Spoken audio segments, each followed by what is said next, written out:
हाय बच्चों, क्या हालचाल आप सभी के। आप सभी बच्चों का स्वागत है एकाग्रता सीए फाउंडेशन के चैनल पे। आज बच्चों हम लोग करने वाले हैं अकाउंटिंग के अंदर बैंक रिकंसिलिएशन स्टेटमेंट का वन शॉट। तो भैया एक क्लास में पूरा का पूरा जो चैप्टर है बच्चों आज वो कवर हो जाएगा और आप लोगों को इस क्लास में बहुत सारे प्रीवियस ईयर क्वेश्चन करवाऊंगा, मॉड्यूल के क्वेश्चन करवाऊंगा, क्योंकि आप लोग की एक डिमांड हमेशा से रहती है कि सर मॉड्यूल के क्वेश्चन करवाओ जो हमारे सीए फाउंडेशन अटेम्प्ट के लिए जरूरी है। तो बच्चों आज वो सारे क्वेश्चंस के बारे में बात होने वाली है जो आपके सीए फाउंडेशन के अटेम्प्ट के लिए बहुत ही ज्यादा जरूरी है। और साथ ही साथ मैं आपको दिखाऊंगा कुछ ऐसे क्वेश्चन जो भाई प्रीवियस ईयर पेपर्स में हमें देखने के लिए मिले थे।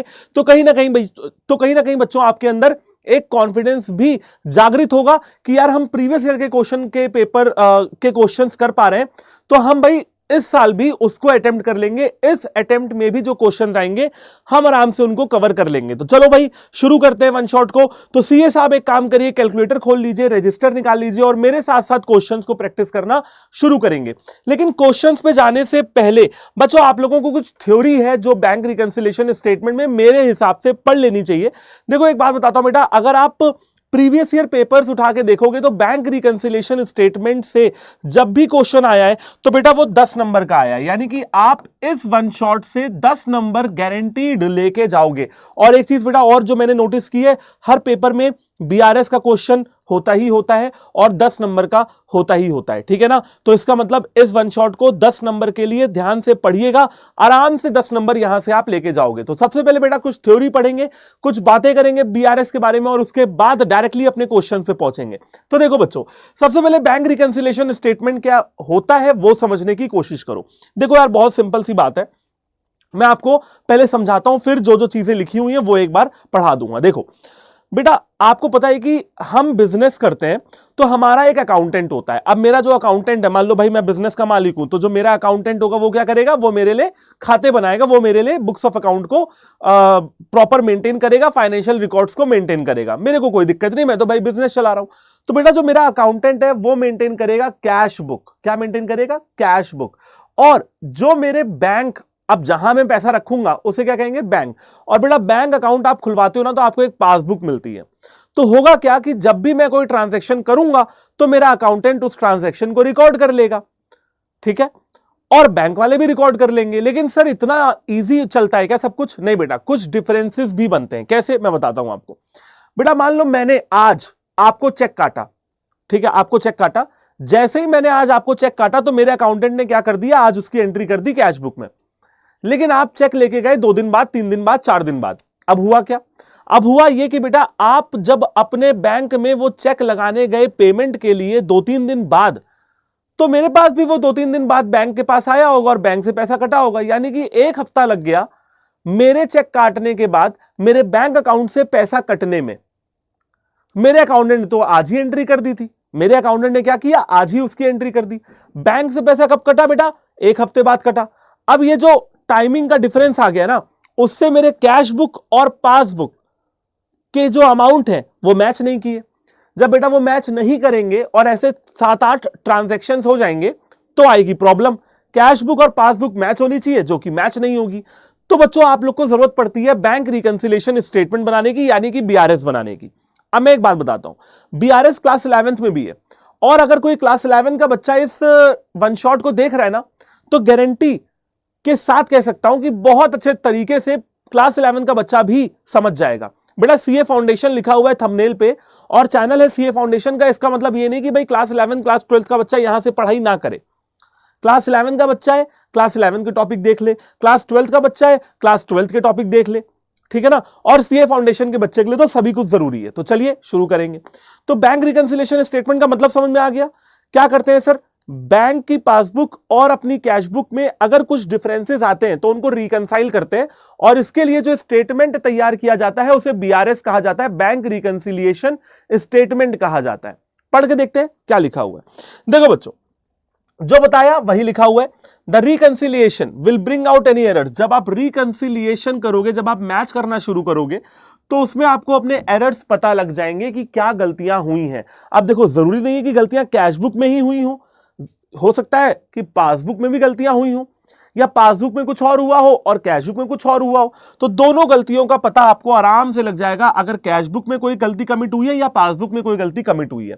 Any undue delay in the clearance of the checks will be shown up by the reconciliation। क्या बोला जा रहा है बेटा, अगर कोई डिले हुआ है चेक को क्लियर करने पे तो वो रिकंसिलिएशन के द्वारा आप शो कर सकोगे।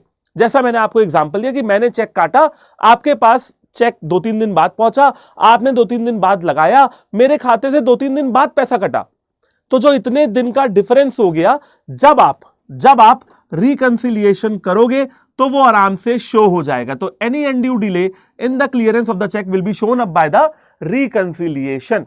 आगे समझो, अगर आप रेगुलर तरीके से रिकंसिलिएशन करते हो, ठीक है ना, a regular reconciliation discourages accountant of the bank from embezzlement, यानी कि भाई अगर रेगुलर रिकंसिलिएशन करोगे तो दिक्कत नहीं आएगी, अकाउंटेंट मजे मजे काम करता रहेगा, खुशी खुशी काम करता रहेगा। अब सुनना, बात क्या है, बात यह है सर कि आपने तो हमको एक एग्जांपल दिया सीए साहब, आप समझना सीए साहब, बात समझिए, मैंने तो आपको एक एग्जांपल दिया, लेकिन एग्जांपल कई है, मतलब डिफरेंसेस के रीजन कई एक हो सकते हैं ना, वो डिफरेंसेस क्या है अब वो समझो। तो causes of differences in the balances of passbook and cash book क्या है, समझिएगा बेटा। नंबर 1 टाइमिंग डिफरेंस, जिसका एग्जांपल मैं आपको दे चुका हूं, और नंबर 2 है differences arising due to errors in recording the entry. और बेटा ऐसा भी हो सकता है, सोचो बेटा, ऐसा भी हो सकता है कि कैश बुक में मेरे अकाउंटेंट ने जो एंट्री थी वो की ही नहीं, और बेटा बैंक से पैसा कट गया। अब बैंक की पासबुक है वो तो कम हो गई, कैश बुक तो वही की वही है। अब कैश बुक को भी क्या करना पड़ेगा, कम करना पड़ेगा, क्योंकि मेरे अकाउंटेंट ने एंट्री ही नहीं की, ओमिट कर दिया या भूल गया, तो भी बेटा मुझे रिकंसिलिएशन करने की जरूरत पड़ेगी। इतना ही नहीं, अभी तो और सुनिएगा, इसके बाद ऐसा भी हो सकता है कि बैंक ने कुछ चार्जेस काट लिए। अब बेटा बैंक फोन करके तो बोलेगा नहीं, हेलो हर्ष सर, हाँ आपके ना खाते से 150 रुपए कट गया। बेटा बैंक को काटना होगा तो बैंक काट लेगा, बैंक बताएगा थोड़ो ना, हमको तो पता ही नहीं चला। तो बेटा बैंक की पासबुक क्या हो गई, कम हो गई, लेकिन कैश बुक वही की वही, तो कैश बुक को भी क्या करना पड़ेगा, कम करना पड़ेगा। बेटा इस तरीके से एडजस्टमेंट किया जाता है। ओके की रिपोर्ट हो गई सीए साहब, चलिए आगे देखते हैं। अब अपन को डिटेल में एक बार बैंक की पासबुक क्या होती है वो जान लेते हैं। हो सकता है कुछ बच्चों को पासबुक के बारे में पता ना हो सकता है, वैसे अधिकतर बच्चों को पता होगा। देखिए मैं क्लास 9th में था ना, क्लास 9th या 10th की बात है, मैंने एक बैंक अकाउंट खुलवा लिया था। तो उस समय मैं 18 साल से कम उम्र का था, तो मैंने क्या कर लिया था, आराम से माइनर अकाउंट खुलवाया था। माइनर मेजर मतलब 18 साल से कम उम्र के जो लोग होते हैं उनको माइनर बोलते हैं, 18 साल से ऊपर वाली उम्र के लोगों को मेजर बोलते हैं। तो मैं माइनर था, तो मैंने बैंक अकाउंट खुलवा लिया। तो मैं उस उम्र से ही बेटा बैंक जाना आना अपनी सेविंग्स में बैंक अकाउंट में करने लगा। तो मेरे को तो पासबुक की नॉलेज बहुत पहले ही हो चुकी थी, मैं जाता था और पासबुक प्रिंट करा के लाता था। आज भी आप देखोगे तो पासबुक प्रिंट हो जाएगी, लेकिन आजकल चलने लगी है नेट बैंकिंग, मोबाइल बैंकिंग, तो लोग पासबुक को प्रिंट करवाते नहीं है। अब मैंने करवाना छोड़ दिया, पहले मैं करवाता था। तो देखो भाई सिंपल सी बात है बेटा, पासबुक होती क्या है, पासबुक एक ऐसी बुक होती है, ठीक है, पहले पन्ने में पासबुक में आपकी सारी डिटेल लिखी होगी, जैसे कस्टमर का नाम, IFSC कोड, कस्टमर आईडी, आपका फोन नंबर, आपकी मेल आईडी, एड्रेस, ठीक है, या जो आपका नॉमिनी है, नॉमिनी यानी कि अगर आपको कुछ होता है तो किसको पैसा मिलेगा आपका अकाउंट का। तो मान लो मेरी नॉमिनी मेरी मम्मी है, तो मम्मी का नाम लिखा हुआ है, प्रॉपर ऐसी सारी चीजें चल रही हैं। तो बेटा ये होती है पासबुक। पासबुक बोले तो कस्टमर का जो खाता बैंक में है उसकी एक कॉपी। ओके की रिपोर्ट। तो देखो क्या बोला जा रहा है बेटा, कस्टमर का अगर अकाउंट है कहां पे, बैंक में, तो बैंक के पास जो बुक्स मेंटेन हो रही हैं उसकी जो कॉपी है उसे क्या बोला जाएगा, उसे बोला जाएगा बेटा बैंक की पासबुक। सीए साहब बात समझ में आई, बताइए सीए साहब बात समझ में आई। देखो बेटा बात समझना, कुछ बच्चे अकाउंट्स में थ्योरी को इंपॉर्टेंट नहीं मानते हैं, लेकिन मैं आपको बता देता हूं बेटा कि सीए फाउंडेशन में पास होने के लिए अकाउंट्स की थ्योरी भी बहुत ज्यादा इंपॉर्टेंट है। 20 नंबर की अगर थ्योरी आ गई ना तो बेटा 20 नंबर तो सिर्फ थ्योरी से मिल जाएंगे। पास होने के लिए कितना चाहिए, 40 नंबर। ओवरऑल एग्रीगेट बनाने के लिए 50 नंबर चाहिए, 50 नंबर में 20 तो थ्योरी से मिल जा रहे हैं। तो बेटा थ्योरी भी पढ़ लीजिए। इसके अलावा थ्योरी जानना इसलिए जरूरी है ताकि आप न्यूमेरिकल को अच्छे से कर पाए। तो पासबुक समझ लो क्या होता है। तो बेटा बैंक करता क्या है, बैंक क्या करता है, पीरियोडिकल स्टेटमेंट देता रहता है। पीरियोडिकल स्टेटमेंट बोले तो अगर आप कहोगे बैंक से कि भाई हर 6 महीने में मुझे स्टेटमेंट दे, तो बैंक वाला क्या करेगा भाई, दे देगा, कोई दिक्कत नहीं है, ठीक है। अब बैंक वाला उस पासबुक में लिखेगा क्या, मेरे द्वारा जो कुछ भी डिपॉजिट हुए हैं बैंक पासबुक में वो भी आते हैं। और बेटा डिपॉजिट होते हैं तो वो क्रेडिट होता है, भाई पैसा आता है बैंक के पासबुक में तो वो क्रेडिट किया जाता है। और बेटा अगर पैसा निकलता है तो वो डेबिट किया जाता है।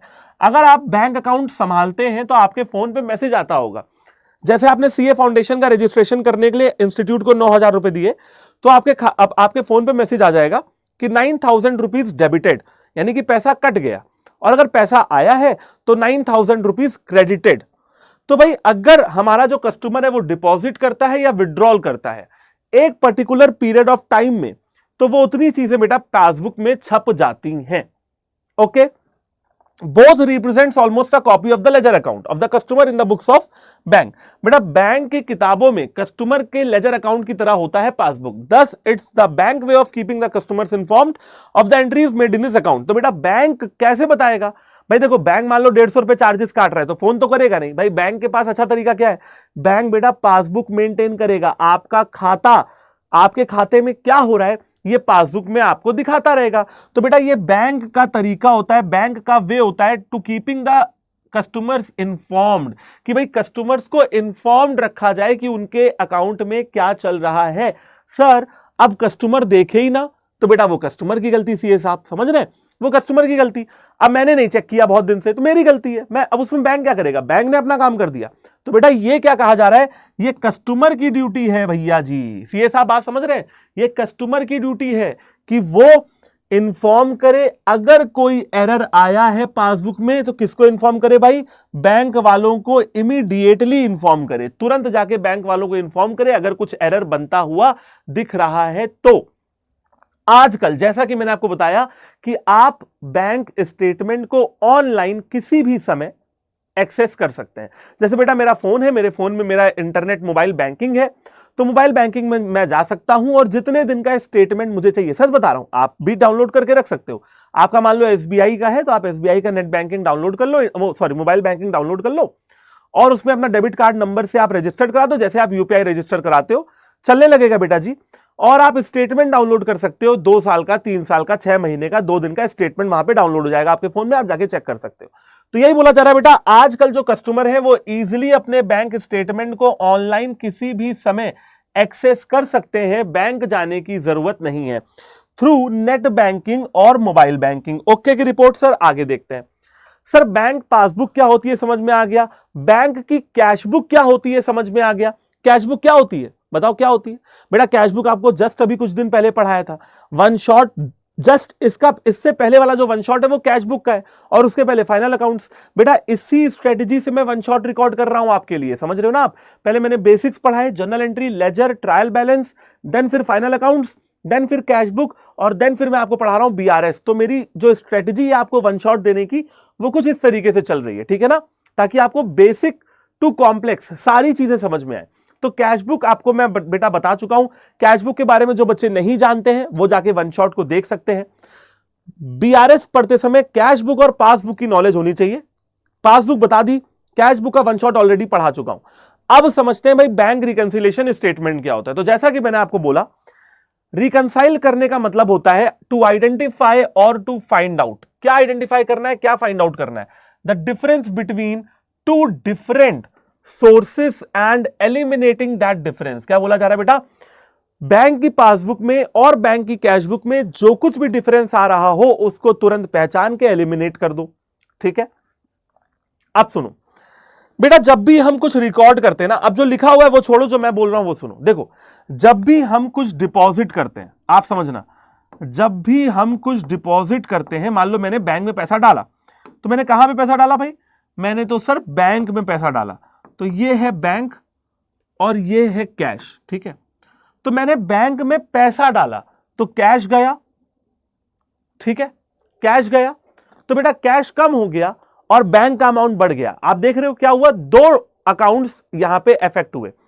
The cash book is maintain by the person having the bank account. Cash book कौन मेंटेन करेगा? कैश बुक मेंटेन करूंगा मैं, जिसका खाता है, okay. Whereas the bank statement is prepared by the bank. Bank statement कौन प्रिपेयर करेगा sir? Bank prepare करेगा, जहां पे मेरा अकाउंट है। Therefore the balance in both the books should be equal and opposite in nature। क्या बोला जा रहा है बेटा? कि दोनों का बैलेंस क्या होना चाहिए? इक्वल होना चाहिए। ओके की रिपोर्ट सिंपल है बेटा। कैश बुक मान लो कि 10,000 रुपए मैंने जमा किए, क्या किए? 10,000 रुपए जमा किए, तो बेटा कैश 10,000 रुपए कम हो गया, ठीक है, और बैंक क्या हो गया बेटा? 10,000 रुपए बढ़ गया। तो क्या बोला जा रहा है? अमाउंट इक्वल है, देखिएगा अमाउंट क्या है, इक्वल है, अमाउंट में कोई दिक्कत नहीं है, और अपोजिट है, समझ रहे ना, एक दूसरे से अपोजिट है। देखिए ये माइनस में है तो ये प्लस में है, आप समझ रहे हैं। तो अमाउंट इक्वल होना चाहिए और एक दूसरे से अपोजिट होना चाहिए, यही बोला जा रहा है, यही ज्ञान दिया जा रहा है। आगे देखते हैं importance of bank reconciliation statement. Sir क्या इतनी थ्योरी आएगी? बेटा पेपर में अगर थ्योरी ना भी आए तो आप पढ़ लीजिए। देखिए मैं जब भी पढ़ाता हूं बेटा वन शॉट, आप मुझे जानते हो, अगर आप मुझसे पढ़ते आए हो तो बेटा आप जानते हो कि वन शॉट में हर्ष सर का वन शॉट भैया वन शॉट होता है। वन शॉट का मतलब क्या कि सर वन शॉट में आपका जो पूरा चैप्टर है वो कवर हो जाए, ठीक है ना। तो यहां जब आप पढ़ के जाओगे तो बेटा मन में दुविधा नहीं रह जाएगी, मन में संशय नहीं रह जाएगा कि कुछ और पढ़ूं या ना पढ़ूं। मैं तो कहूंगा मत पढ़ो, कोई और वीडियो मत देखो, कोई और जगह जाने की जरूरत नहीं है। इसीलिए मेरा वन शॉट एक कंप्लीट वन शॉट माना जाता है, ठीक है, अकाउंट्स का या इकोनॉमिक्स का, जो कुछ भी मैं पढ़ा रहा हूं। तो बैंक रिकंसिलिएशन स्टेटमेंट की इंपॉर्टेंस भी समझते चलिएगा, बहुत इजी है। और इसके बाद हम लोग देख लेते हैं क्या क्या करने वाले हैं। कुछ डिफरेंसेस के ऊपर बात करेंगे, कुछ और चीजें देखेंगे, और फिर ये देखिए डायरेक्टली आपको मैं क्वेश्चन कराऊंगा। तो आऊंगा क्वेश्चन पे, कहीं भी हड़बड़ाने की जरूरत नहीं है, ठीक है। चलिए देखते हैं बेटा। देखो सबसे पहले बात ये कि रिकंसिलिएशन जब आप करोगे, भाई बैंक रिकंसिलिएशन स्टेटमेंट क्यों कर रहे हैं? बैंक रिकंसिलिएशन स्टेटमेंट अपन कर रहे हैं ताकि अपन को एरर्स का पता लग जाए। Simple, to find out any errors that may have been committed either in the cash book और इन द पासबुक। तो भाई अगर आप कैश बुक में कोई एरर कर रहे हो या आप पासबुक में कोई एरर कर रहे हो, तो जो कुछ भी एरर्स हैं उनका पता लग जाएगा BRS के जरिए। ओके की रिपोर्ट। चलिए बेटा मैंने चेक काटा, चेक क्लियर नहीं हुआ, तो बेटा जो डिले हुआ, जो देरी हुई, उस देरी का पता लग जाएगा जब मैं बैंक रिकंसिलिएशन स्टेटमेंट को प्रिपेयर करूंगा। आगे देखिए, ठीक है। अगर मैं प्रॉपर तरीके से रिकंसिलिएशन करता रहूंगा तो जो मेरा अकाउंटेंट है उसको फंड्स को लेके कोई दिक्कत नहीं आएगी। There have been many cases when the cashier merely made entries in the cash book but never deposited the cash in the bank. बेटा कई बार ऐसा होता है जो कैशियर्स होते हैं वो कैश बुक में एंट्री तो कर देते हैं लेकिन बैंक में पैसा जमा ही नहीं करते हैं। They were able to get away with it only because of lack of reconciliation. तो भैया अब जरूरत पड़ेगी रिकंसिलिएशन करने की। आगे देखिएगा बेटा, it helps in finding out the actual और true position of the bank statement. देखो बेटा बैंक में आज की डेट में कितना पैसा पड़ा हुआ है, बैंक का बैलेंस क्या है, ये सही जानने के लिए बहुत जरूरी है कि आप बैंक रिकंसिलिएशन स्टेटमेंट बना डालें। इसके अलावा अगर मान लीजिए कि मैंने कोई चेक लगाया है, देखो बेटा मैंने चेक लगाया, कैश बुक का बैंक कॉलम तो मैं बढ़ा दूंगा लेकिन पासबुक तो वही की वही रह जाएगी। तो बेटा अब मेरा जो चेक मैंने लगाया था वो तो क्लियर ही नहीं हुआ, पासबुक तो वही की वही। ओके की रिपोर्ट। आप समझ रहे हो ना मैं क्या कहना चाह रहा हूं कि बेटा बैंक बैलेंस फिर सही से नहीं हुआ ना। अगर मैं बैंक रिकंसिलिएशन स्टेटमेंट बनाऊंगा, कैश बुक के हिसाब से चल रहा हूं, तो बेटा कैश बुक को कम कर दूंगा या पासबुक को बढ़ा दूंगा, दोनों में से कुछ भी होगा। तो क्या पता लग जाएगा बेटा, अगर कोई भी अनक्लियर्ड फंड है, अगर ऐसा कुछ भी पैसा पड़ा हुआ है जो अनक्लियर्ड है, तो वो यहां पर रिवील हो जाएगा। It will ensure accounting of all the financial transaction incurred by the company during a particular financial year. देखो बेटा आप बैंक रिकंसिलिएशन स्टेटमेंट करोगे तो आप चेक कर लोगे कि भाई पर्टिकुलर फाइनेंशियल ईयर में और क्या क्या चीजें फाइनेंशियल ट्रांजैक्शंस में हुई हैं। ओके की रिपोर्ट।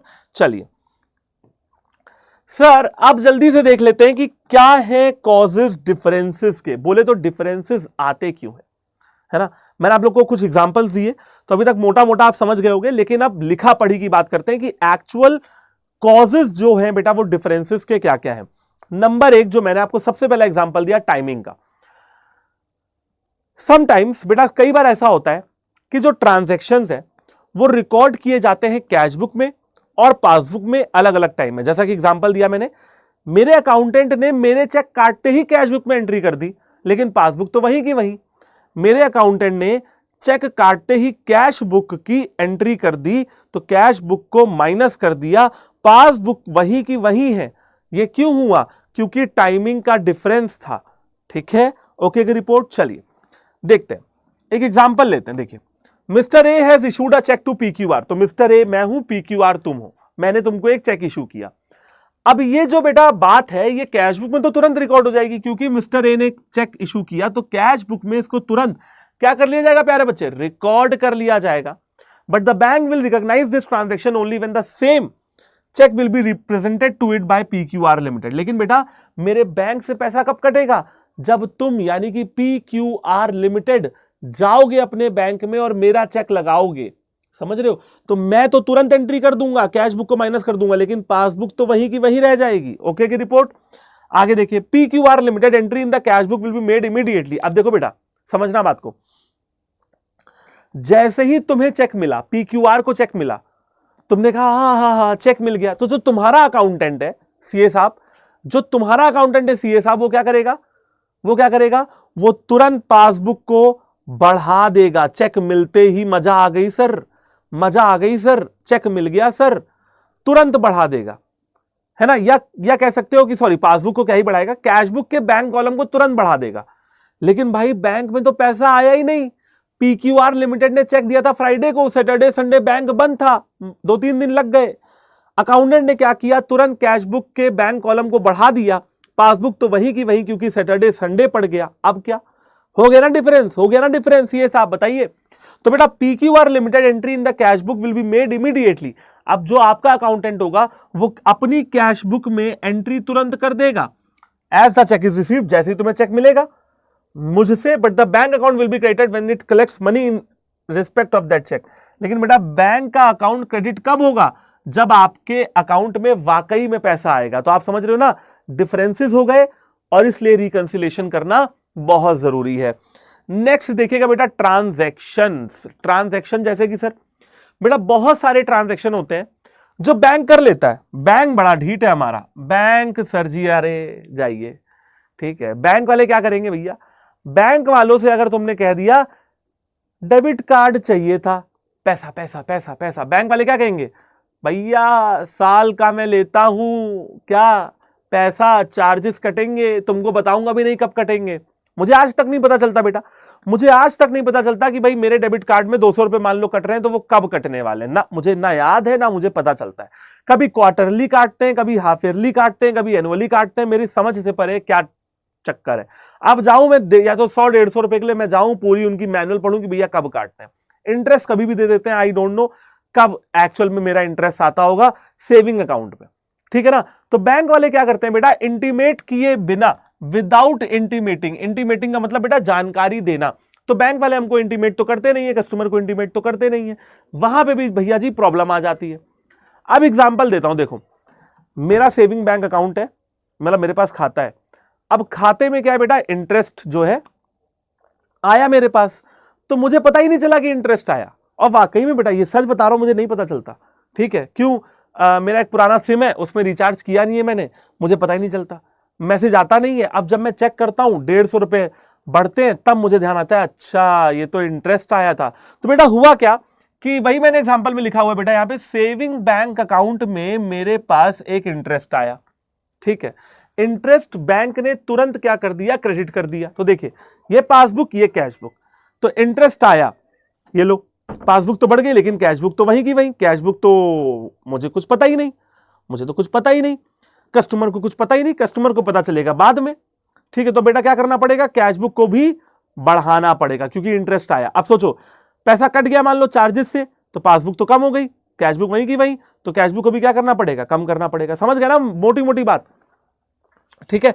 तो बेटा सेम यही सीन होगा अगर बैंक वाले चार्जेस काटेंगे, तो debited from the customer account by bank. Okay की रिपोर्ट। चलिए आगे देखिए, अब आते हैं बेटा एरर्स। तो सबसे पहले आपने देखा टाइमिंग, दूसरा आपने देखा इंफॉर्मेशन वाला जिसमें बैंक जानकारी नहीं देता अपने को। कॉजेस बता रहा हूं, कॉजेस कि भाई डिफरेंसेस होते क्यों है, अंतर होते क्यों है। नंबर 1 अंतर, रीजन टाइमिंग का डिफरेंस। नंबर दूसरा नॉलेज का डिफरेंस, इंफॉर्मेशन ना मिलना। नंबर तीसरा एरर्स, गलतियां। अब देखो बेटा गलतियां तो बैंक से भी हो सकती हैं और हमसे भी हो सकती हैं, मेरे अकाउंटेंट से भी हो सकती है जो कि महानालायक है, ठीक है।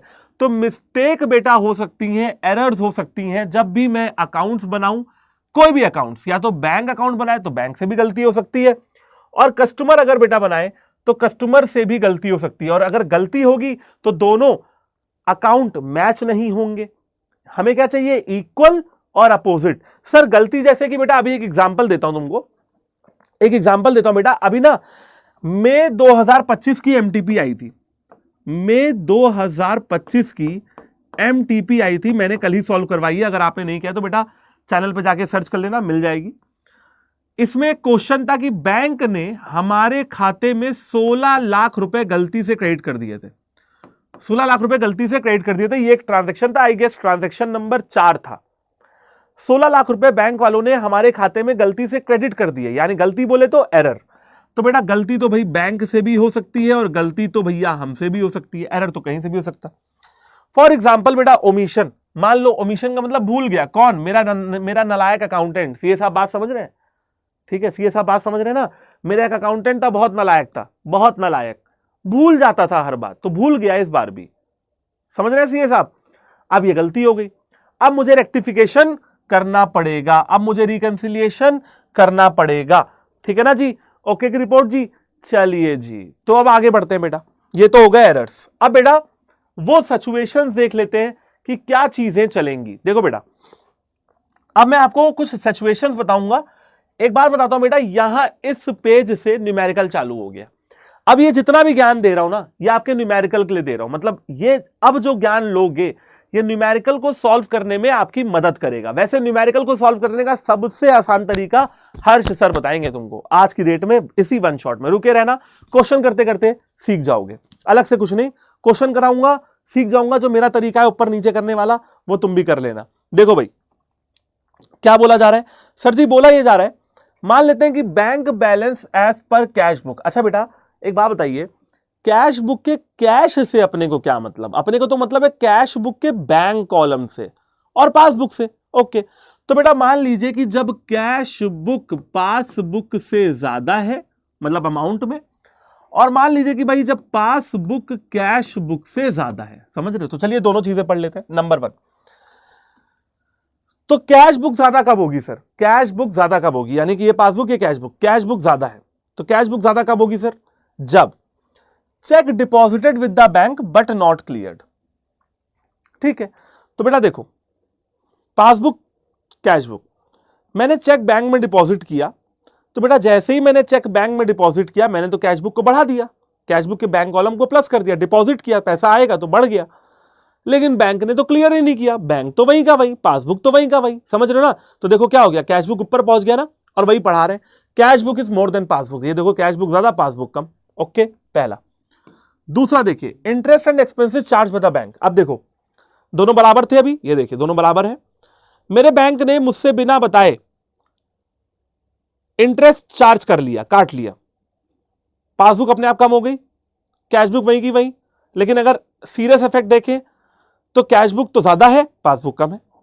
डन। तीसरा, डायरेक्ट पेमेंट बाय बैंक।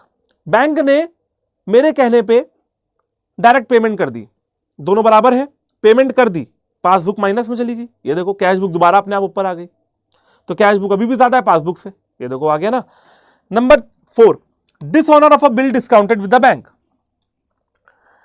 मैंने एक बिल जो है बैंक से डिस्काउंट करवाया, मुझे लगा कि मेरे पास तो पैसा आ गया, तो मैंने कैश बुक को बढ़ा दिया। लेकिन जब बैंक वाले भैया गए उस बंदे से पैसा लेने जिसके लिए मैंने डिस्काउंट कराया था, उसने पैसा देने से मना कर दिया। क्या कर दिया? डिसऑनर कर दिया। तो जब मेरा बिल डिसऑनर हो गया, तो अब क्या हुआ? पैसा तो बैंक में आया ही नहीं। अगर वही पैसा आ जाता, मेरे पास भी पासबुक बराबर हो जाती, लेकिन वो तो बिल डिसऑनर हो गया। अब देखो कैश बुक ज्यादा, पासबुक कम। देख रहे हो? तो चारों इवेंट्स में क्या हुआ बेटा? हेंस प्रूव्ड कि कैश बुक ज्यादा कब होगी? पासबुक से। अब चलिए समझते हैं कि पासबुक ज्यादा कब होगी? कैश बुक से। सुनो, check issued but not presented for payment. अब सुनो, दोनों बराबर। चेक इशू किया, इशू मतलब मैंने इशू किया आपके नाम पे, तो मेरे अकाउंट से पैसा कटेगा। तो जैसे ही चेक इशू किया तो मेरे अकाउंटेंट ने एंट्री कर दी, अकाउंटेंट ने एंट्री कर दी, तो बेटा कैश बुक को कम कर दिया, कैश बुक को कम कर दिया। तो ऑब्वियसली सर ये देखो पासबुक ज्यादा हो गई, कैश बुक कम हो गई। ठीक है, नंबर। अब इंटरेस्ट अलाउड बाय बैंक, तो बेटा दोनों बराबर थे, बैंक ने इंटरेस्ट दे दिया, बढ़ गया, कैश बुक तो वहीं की वहीं, मुझे तो पता ही नहीं। देखो पासबुक ज्यादा, कैश बुक कम। ठीक है। Interest and dividend collected by bank, मेरे बैंक ने मेरे बिहाफ पे इंटरेस्ट कलेक्ट किया है, डिविडेंड कलेक्ट किया है, पैसा आया है, कलेक्ट किया है बैंक ने, पासबुक बढ़ गई, कैश बुक वहीं की वहीं, पासबुक ज्यादा, कैश बुक कम।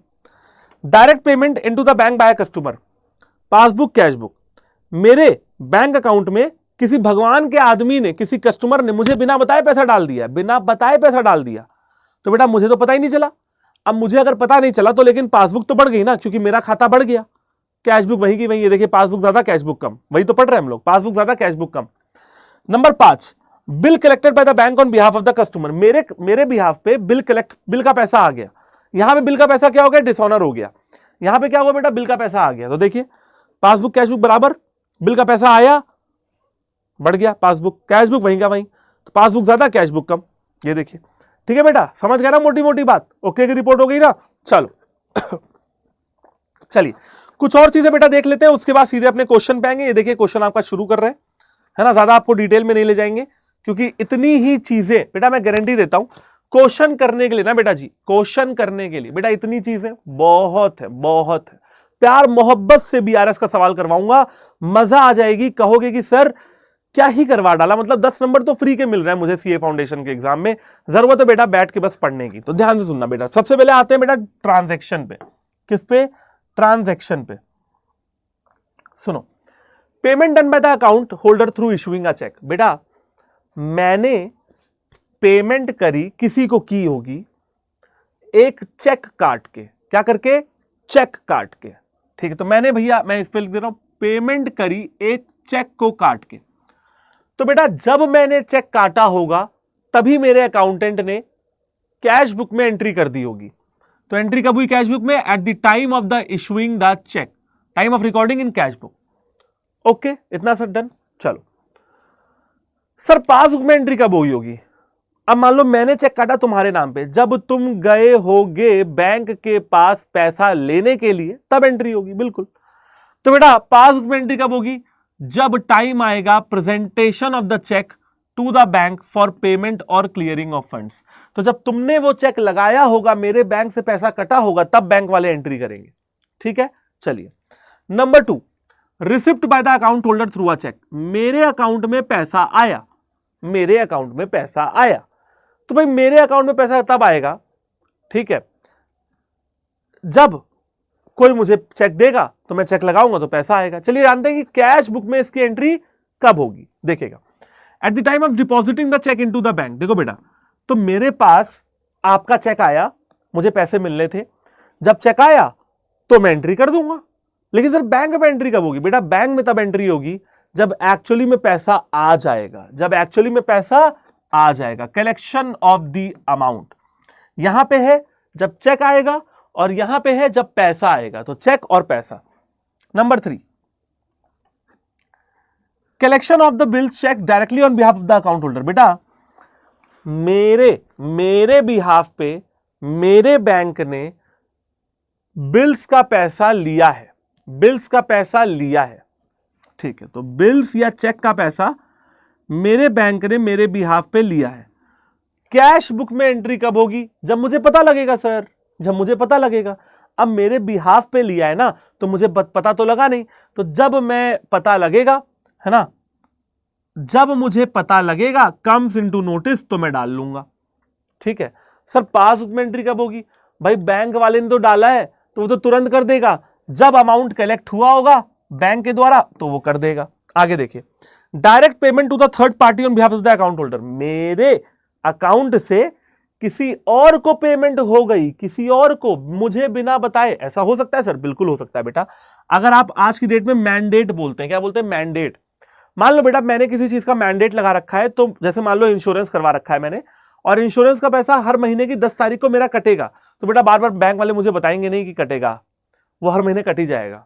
ठीक है ना, तो मुझे कब पता, कब मैं लिखूंगा बेटा कैश बुक में, जब मुझे पता लगेगा, व्हेन कम्स इनटू नोटिस। और बेटा बैंक वालों ने पासबुक में एंट्री कब करनी है, जब अमाउंट एक्चुअली में बैंक के द्वारा पे कर दिया जाएगा, जब अमाउंट एक्चुअली में बैंक के द्वारा पे कर दिया जाएगा। Dishonour of cheque bills receivable. बेटा मैंने कोई चेक दिया था जो डिसऑनर हो गया, या मैंने बिल्स दिए थे डिसऑनर हो गए, मैं कब एंट्री करूंगा, जब मुझे पता लगेगा। कब एंट्री करूंगा, जब मुझे पता लगेगा। और बेटा बैंक वाले एंट्री कब करेंगे, जिस दिन डिसऑनर हो गया उसी दिन एंट्री कर देंगे, when the cheque is dishonoured. ठीक है, डिसऑनर ऑफ, अच्छा, bank charges levied by the bank. बेटा बैंक अगर मेरे ऊपर बैंक के चार्जेस लगाएगा, जैसे डेबिट कार्ड के चार्जेस 150 रुपए 200 रुपए, या कोई और चार्जेस, बेटा मैं कब एंट्री करूंगा कैश बुक में? मैं एंट्री करूंगा जब मुझे पता चलेगा, और बैंक वाले एंट्री कब करेंगे? जब वो चार्जेस काट लेंगे। तो जैसे ही वो चार्जेस काटेंगे तुरंत एंट्री कर देंगे। चलिए आगे देखते हैं। Interest and dividend credited by the bank, bank मुझे इंटरेस्ट देगा और डिविडेंड देगा, तो मैं कब एंट्री करूंगा? जब मुझे पता लगेगा। मैं कौन? अकाउंटेंट जो कैश बुक बना रहा है। और बैंक वाले एंट्री कब करेंगे? जब वो इंटरेस्ट और डिविडेंड मेरे खाते में डालेंगे तुरंत एंट्री कर देंगे। मान लो आज सुबह 10 बजे डाला, तुरंत एंट्री कर देंगे। तो जब भी मेरे खाते में इंटरेस्ट आएगा या डिविडेंड आएगा तो वो तुरंत क्या कर देंगे? एंट्री कर देंगे। Interest debited bye the bank, मान लो मेरे बैंक ने मेरे खाते से इंटरेस्ट काटा, तो मैं कब करूंगा एंट्री? जब मुझे पता लगेगा। और बैंक वाले एंट्री कब करेंगे? जब बेटा इंटरेस्ट चार्ज किया जाएगा उसी समय एंट्री कर देंगे। मेरी बात समझ में आ गई बच्चों? तो बेटा ये मैंने कुछ ट्रांजैक्शंस बता दिए। आई होप कि अब आपको लॉजिक क्लियर होगा। मैं इतना भैया देखो क्यों कर रहा था आपके लिए, क्योंकि बेटा मुझे आपके लॉजिक क्लियर करवाने थे, मुझे आपके बेसिक कॉन्सेप्ट क्लियर करवाने थे। ठीक है,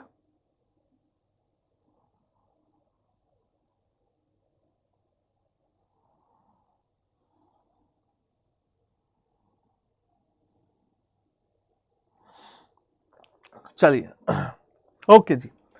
तो बेटा जी आगे बढ़ते हैं। अगर आपको यहां तक कहानी क्लियर हो गई है, लॉजिक क्लियर, कॉन्सेप्ट क्लियर, आगे की कहानी शुरू। सर अब देखिए, कुछ चीजें हैं जो लॉजिक से पढ़ी जाती हैं, कुछ चीजें हैं जिनको पढ़ लेना किसी भी तरीके से बहुत जरूरी होता है।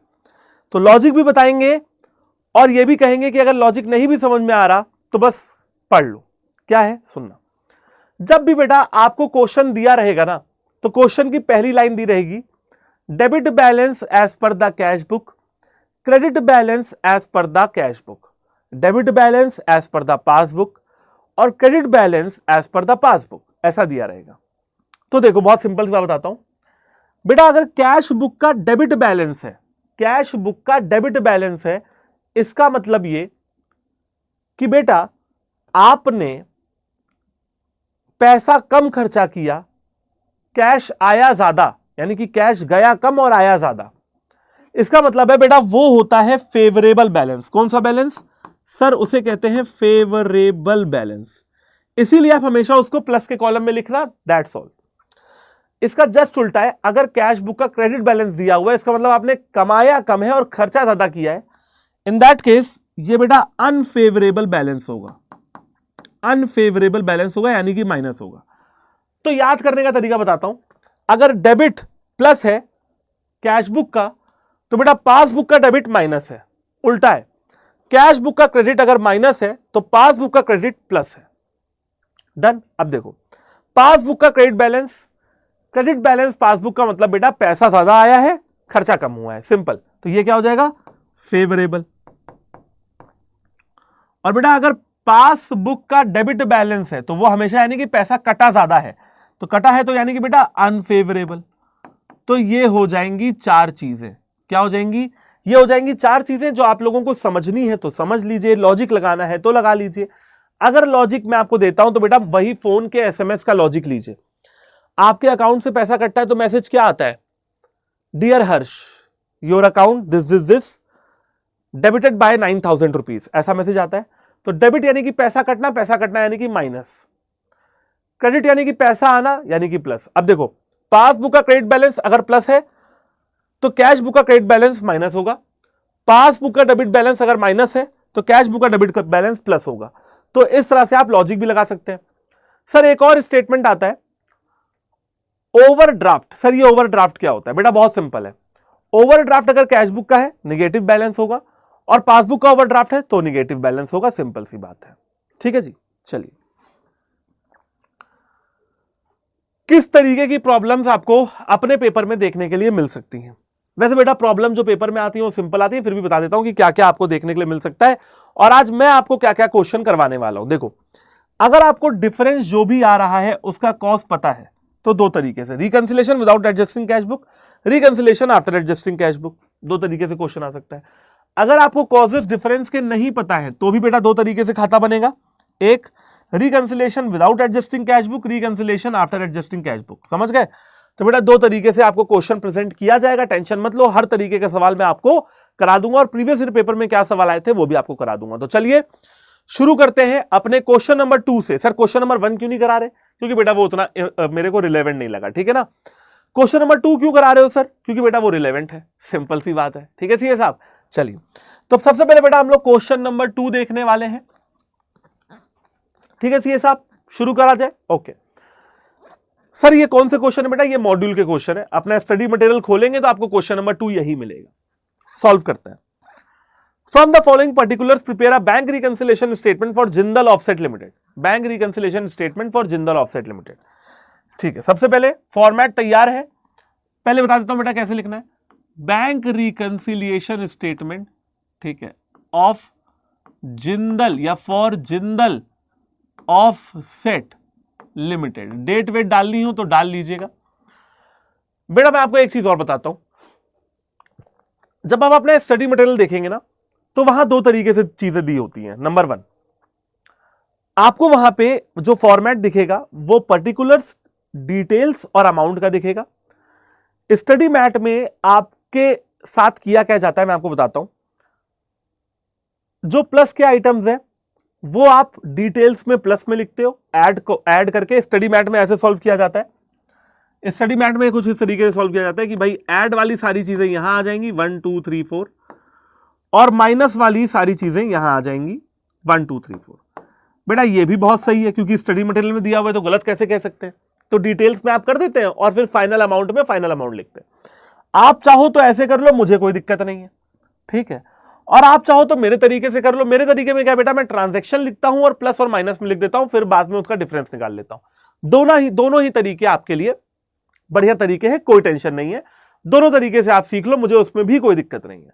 मुझे बस आंसर निकालने से मतलब है, दैट्स ऑल, ठीक है। चलिए बेटा पहला सवाल देखिए क्या है। पहला ट्रांजैक्शन आपको क्या दिया हुआ है, थोड़ा सा पानी पी लेते हैं, उसके बाद आपको समझाते हैं, ठीक है ना। थोड़ा सा पानी पी ले और फिर आपको समझाना शुरू करता हूं एक एक करके। देखो क्वेश्चंस का सिलसिला शुरू हो चुका है। अब अपने वन शॉट के एंड तक हम लोग एक ही काम करने वाले हैं बेटा, और वो क्या है, क्वेश्चंस की प्रैक्टिस। तो बस बैठे रहो।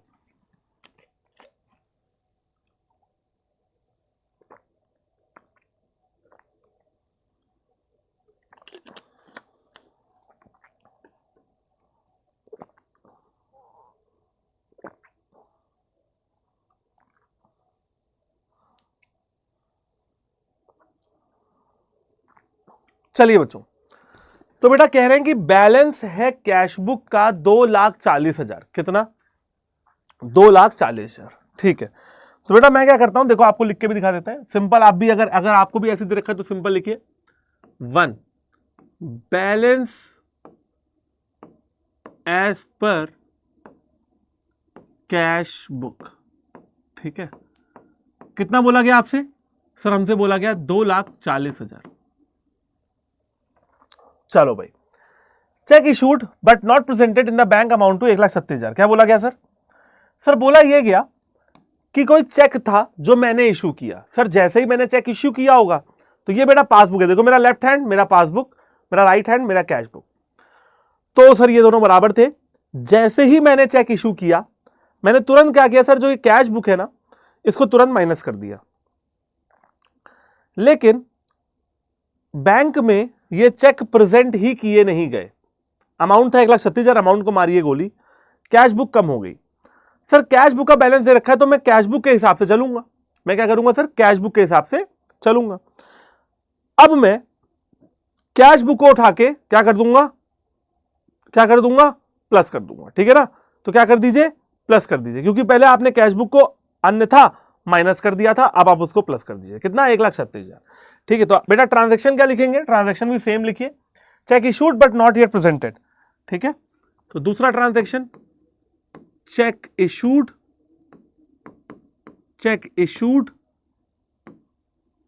But not yet presented for payment. आप पूरा भी लिख सकते हो।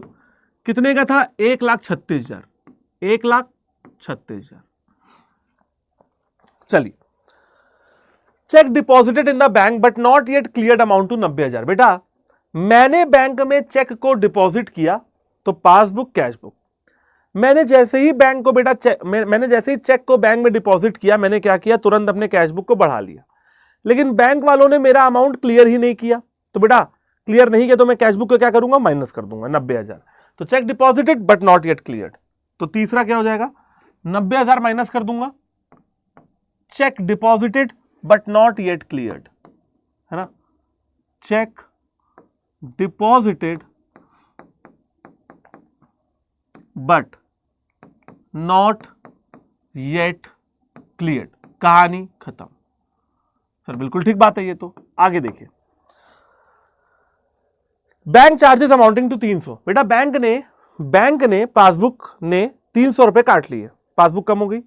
सर मैं तो कैशबुक के साथ चल रहा, सर मैं कैशबुक भी कम कर दूंगा 300 से। हाँ, तो 300 रुपए माइनस बैंक चार्जेस, 300 रुपए क्या कर दीजिए माइनस बैंक चार्जेस। ठीक है, चौथा लिख दीजिए बैंक चार्जेस। चलिए पांचवे पे आते हैं।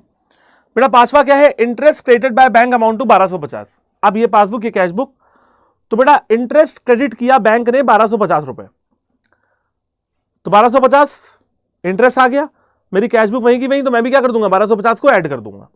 ठीक है, तो बेटा 1250 रुपए को ऐड कर दीजिए, इंटरेस्ट क्रेडिटेड बाय बैंक, मेरे बैंक ने मुझे इंटरेस्ट दिया, तो 1250 रुपए मैं भी ऐड कर दूंगा।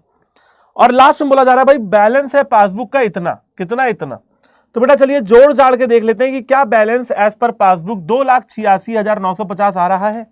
ठीक है, क्या हमने कोई गलती वलती तो नहीं की है, चलिए देख लेते हैं। ओके डन है, okay okay okay done done done. तो बेटा फटाफट से क्या करते हैं बेटा, इसको एक बार कैलकुलेट कर लेते हैं, है ना। ठीक है, ठीक है बेटा, देखिए कितना आ गया, कितना आ गया जी 2,86,950। ठीक है, तो बेटा ये क्या हो जाएगा, ये क्या हो जाएगा, ये हो जाएगा आपका 2 लाख, सॉरी, तो बेटा इधर लिखेंगे, क्या लिखेंगे 2,86,950 रुपए। सर ये है क्या बेटा, ये है आपका कौन सा बैलेंस, बैलेंस है सर पासबुक। अब देखो बेटा पासबुक का माइनस का बैलेंस आया है, तो देखिए पासबुक का माइनस का बैलेंस, पासबुक का माइनस का बैलेंस डेबिट होता है, तो प्रॉपर लिखिए debit balance as per passbook. क्या लिखेंगे, debit balance as per, debit balance as per passbook. क्या कोई दिक्कत आई सर, क्या कोई दिक्कत आई सर, सर कोई दिक्कत नहीं आई। ये आ गया आपका बेटा टोटल का अमाउंट। सर क्वेश्चन छोटा जरूर था बेटा जी, क्वेश्चन छोटा जरूर था लेकिन मजेदार था।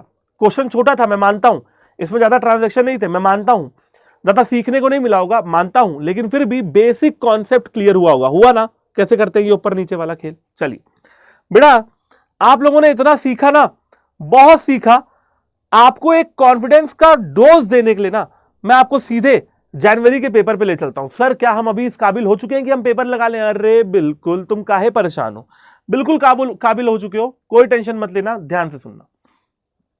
ठीक है, जनवरी का पेपर भी कराऊंगा, सितंबर का भी कराऊंगा, बहुत प्यार और बहुत मजे से होगा। जिसने ये वाला तरीका जान लिया, अंडर कास्टिंग ओवर ड्राफ्ट जान लिया, डेबिट बैलेंस क्रेडिट बैलेंस सब कुछ जान लिया, लॉजिक लगा के बीआरएस में 10 नंबर वो बच्चा लेके आएगा 100% श्योर। तो बेटा जनवरी 25 का क्वेश्चन करा रहा हूं, क्वेश्चन नंबर 2 था, 10 नंबर का था। ठीक है, अब सुनना ध्यान से, क्या बोला जा रहा है, from the following information prepare a bank reconciliation statement as on June 30, 2024 for Messrs X Y Z limited. तो बेटा पूरा यहां पे डाल लीजिए।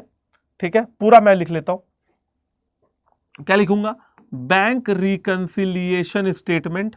ठीक है, एज ऑन जून 30, जून 30 था ना, जून 30 था ना, हाँ जून 30 2024, जून 30 2024 प्रॉपर लिख लीजिए।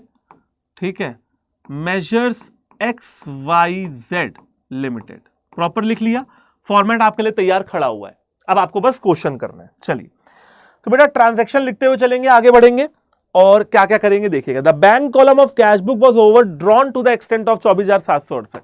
बेटा ओवर ड्रॉन, ओवर ड्राफ्ट हमेशा क्या होता है, माइनस होता है, तो कैश बुक का बैंक कॉलम बेटा ओवर ड्राफ्ट दिखा रहा है 24,768 रुपए का, माइनस में लिखिए 24,768 रुपया।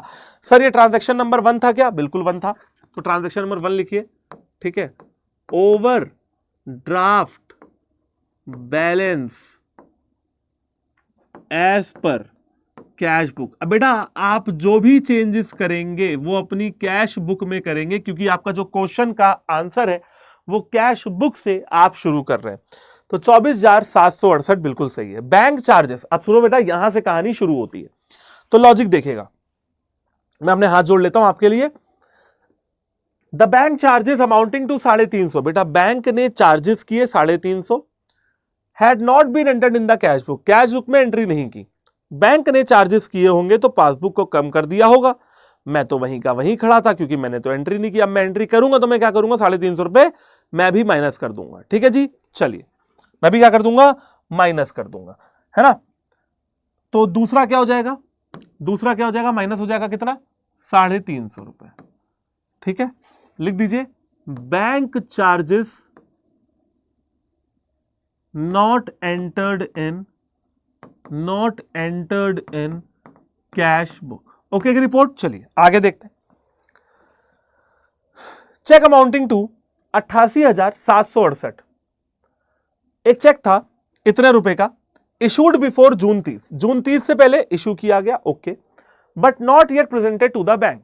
अब देखिए मैंने चेक इशू किया, तो जैसे ही मैंने चेक इशू किया होगा, मैंने तुरंत अपना जो कैश बुक है उसको क्या किया होगा, उसको माइनस कर दिया होगा।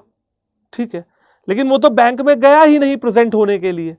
तो सर कैश बुक को पासबुक के बराबर लाना है, क्या करना पड़ेगा, 88,668 रुपए, 678 रुपए प्लस करना पड़ेगा। ठीक है ना, तो 88,678, ठीक है, तो 88,678 प्लस में लिख दीजिए। आगे देखते हैं, थर्ड यहां पे कॉलम डाल लेते हैं। तो फोर्थ कितने हैं टोटल, टोटल 10 है बेटा, fourth, fifth, sixth, seventh, eighth, ninth और 10th। चलिए आगे देखते हैं। On payment of 4,590 was recorded in the cash book as if there is no bank column. अच्छा, क्या बोला गया बेटा, क्या बोला गया बेटा, बोला यह गया कि भाई हमने एक पेमेंट करी, हमने एक पेमेंट करी। सर जब हमने पेमेंट करी ना, तो 4,590 रुपए हमने जो है वो कैश बुक में इस तरीके से रिकॉर्ड किए कि बैंक कॉलम है ही नहीं। यानी कि हमने कैश बुक में रिकॉर्ड किया और हमने कैश कॉलम में किया। वाह वाह वारे मेरा अकाउंटेंट जिसने कैश बुक बनाई थी, क्या किया, 4,590 रुपए की पेमेंट करी, लेकिन कैश बुक के बैंक कॉलम से नहीं, कैश बुक के कैश कॉलम से कर दी। ले भाई, तो तूने किया क्या भाई, मेरी कैश बुक को तूने कम कर दिया, अब तेरे को ऐड करना पड़ेगा। 4,590 रुपए क्या हो जाएगा बेटा, बताइए क्या हो जाएगा बेटा, ऐड हो जाएगा, 4,590 रुपए ऐड हो जाएगा। तो चलिए आगे बढ़ते हैं, 4,590। ठीक है, कुछ लिखत पढ़ाई भी कर ली जाए, कर लियो। Cheque issued but not represented. ठीक है, यहां लिख देते हैं cheque issued but not yet presented. चलिए ठीक है ना, और ये लिख देते हैं payment not entered correctly in cash book. ठीक है, चलिए आगे देखते हैं। द कंपनी पेड 15,500, बेटा एक कंपनी थी, मतलब मेरी ही कंपनी थी ऑब्वियसली, मेरी कंपनी ने क्रेडिटर को 15,500 रुपए दे दिया। ठीक है भाई, तो जैसे ही मेरी कंपनी ने 15,500 रुपए क्रेडिटर को दिया होगा, तो कैश बुक को माइनस कर दिया होगा, लेकिन साथ में कैश डिस्काउंट मिला 2% का, तो डिस्काउंट मिल गया, तो कैश बुक थोड़ा सा ऊपर बढ़ा लेते, थोड़ा सा ऊपर बढ़ा रहे। ठीक है, द कैशियर एरनियसली, यानी कि जो मेरा कैशियर था, जो मेरा अकाउंटेंट था, entered the gross amount in the bank column of the cash book. तो कैशियर ने किया क्या बेटा, कैशियर मेरा इतना बेवकूफ था, कैशियर ने 15,500 डाल दिया, जबकि कैशियर को 2% का डिस्काउंट माइनस करके अपना काम करना चाहिए था। ठीक है, 15,500 रुपए तो आएगा ही नहीं। ठीक है सर, चलिए कोई बात नहीं, तो एक बार बेटा चेक कर लेते हैं। ठीक है, देखिए, तो तो कंपनी ने क्या किया बेटा, पेड कर दिए 15,500 रुपए क्रेडिटर को और कैश डिस्काउंट मिला था। Cashier anonymously enter the gross amount in the bank column of the cash book. अच्छा, तो सबसे पहले बेटा अगर 15,500 आया है 2% काटने के बाद, यानी कि ये जो 15,500 है ये वैल्यू है 98% की। ठीक है, तो सर 1% की वैल्यू कितनी हो जाएगी वो भी निकाल लेते हैं। 15,500 डिवाइडेड बाय 98, सर एक की वैल्यू हो गई 158.16। ठीक है, तो सर 100 की वैल्यू कितनी हो जाएगी, 100% की वैल्यू कितनी हो जाएगी सर, 100% की वैल्यू हो जाएगी 15,816 रुपए। अब एक बार निकाल के देख लीजिए, 15,816 माइनस 2%।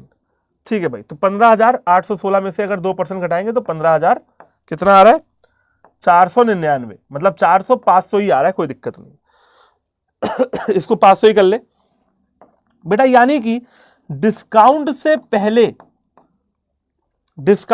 पहले मेरा जो अमाउंट था वो 15,816 था।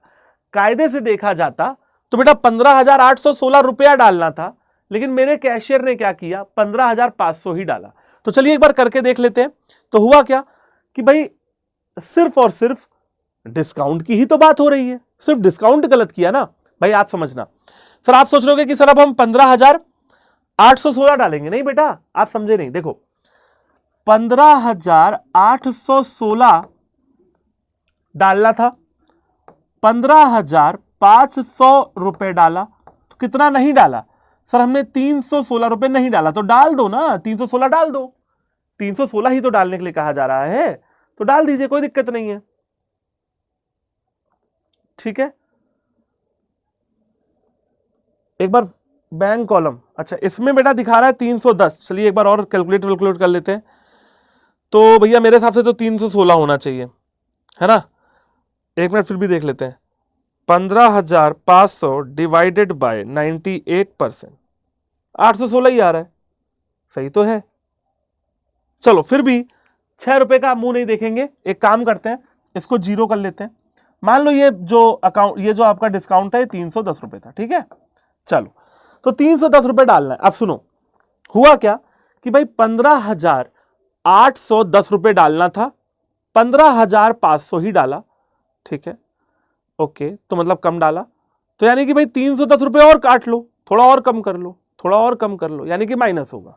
ठीक है जी, तो सर जी यहां पे हम क्या कर देंगे, 310 रुपए को माइनस कर देंगे। सर कर दीजिए, 310 रुपए को माइनस कर दीजिए। क्या लिखेंगे, लिख दीजिए discount not entered in cash book.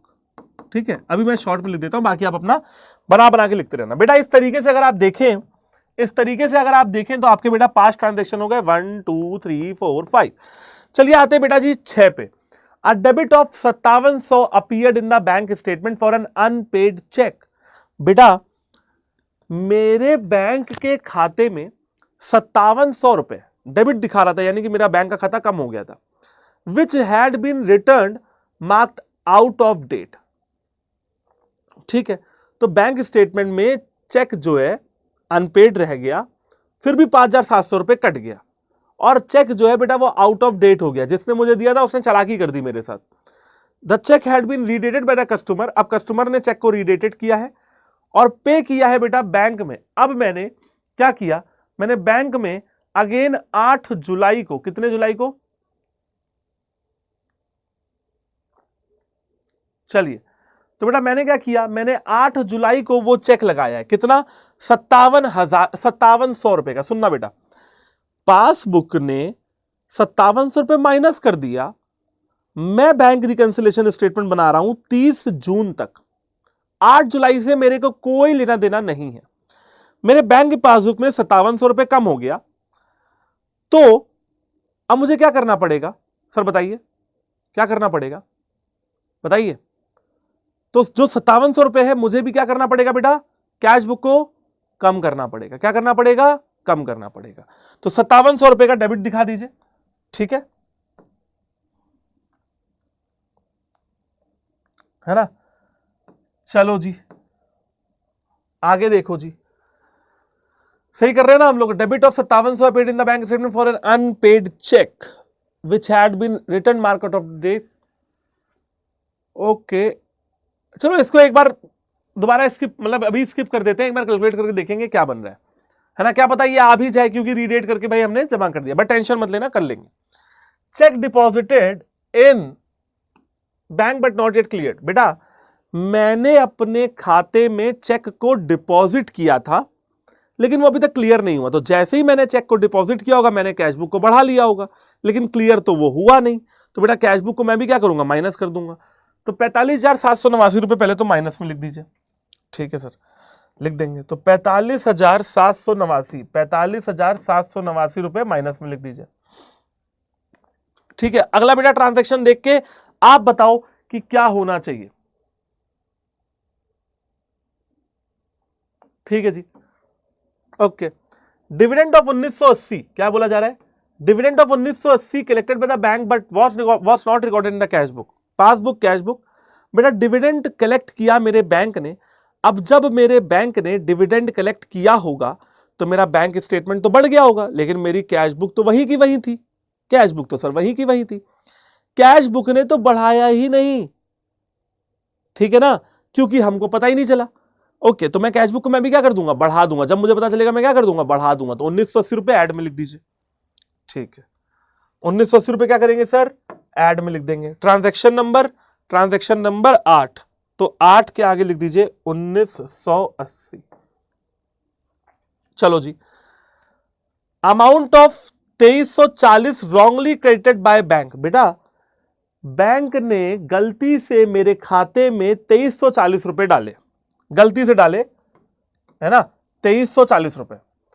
For which no details are available, जिसके लिए कोई डिटेल नहीं। तो मेरे खाते में पैसा तो आ ही गया, तो मेरा बैंक का जो पासबुक है वो ज्यादा हो गया, कैश बुक वही की वही थी, तो मैं भी कैश बुक को क्या कर दूंगा, ऐड कर दूंगा। 2340 रुपए बेटा फिर से ऐड कर दीजिए। 2340 रुपए बेटा जी फिर से ऐड कर दीजिए। 2340 फिर से ऐड कर दीजिए। चलिए अब करके देखते हैं बेटा कि आंसर हमारा बनता है या नहीं बनता है। तो सबसे पहले 24,768 आप भी मेरे साथ करके देख लीजिए। 350, 310, 5700 और 45,789। ठीक है ना, 17। ठीक है, 88,678, 590, 1980, 2340 में से कितना, 17,917। ओहो ओहो, एक मिनट, 678 प्लस, ओके ओके और ओके, 76,917। देखते हैं भाई। ओके, अब ठीक है, किसमें हमें डाउट था, 5700 वाले में। ठीक है ना, तो एक बार एक काम करते हैं, कैलकुलेट दोबारा से कर लेते हैं। 24,768, 350, 310, 45,789 ये हो गया बेटा। हाँ चलो, 71,217 और ये हो गया 88,678, 4590, 1980, 5300, 2340, 103,288। ठीक है बेटा जी, 71,217। कितना रुपए आ रहा है, the bank, the credit side of the bank column of the cash book was overcast bye 6789।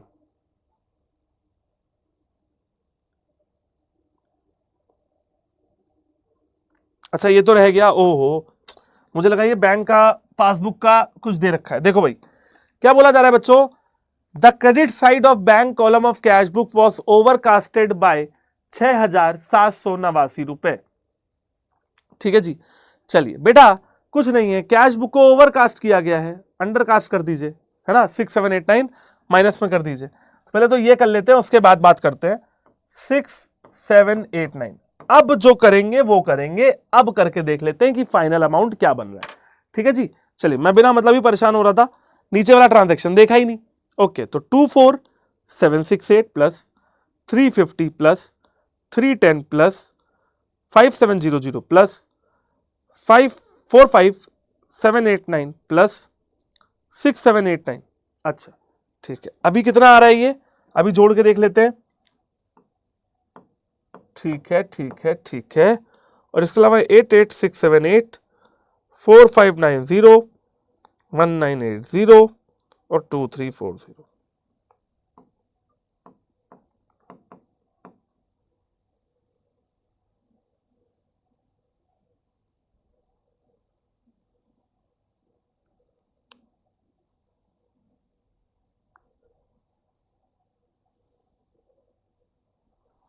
ठीक है बेटा जी, तुम मुझे 1 सेकंड का टाइम देना बस, है ना।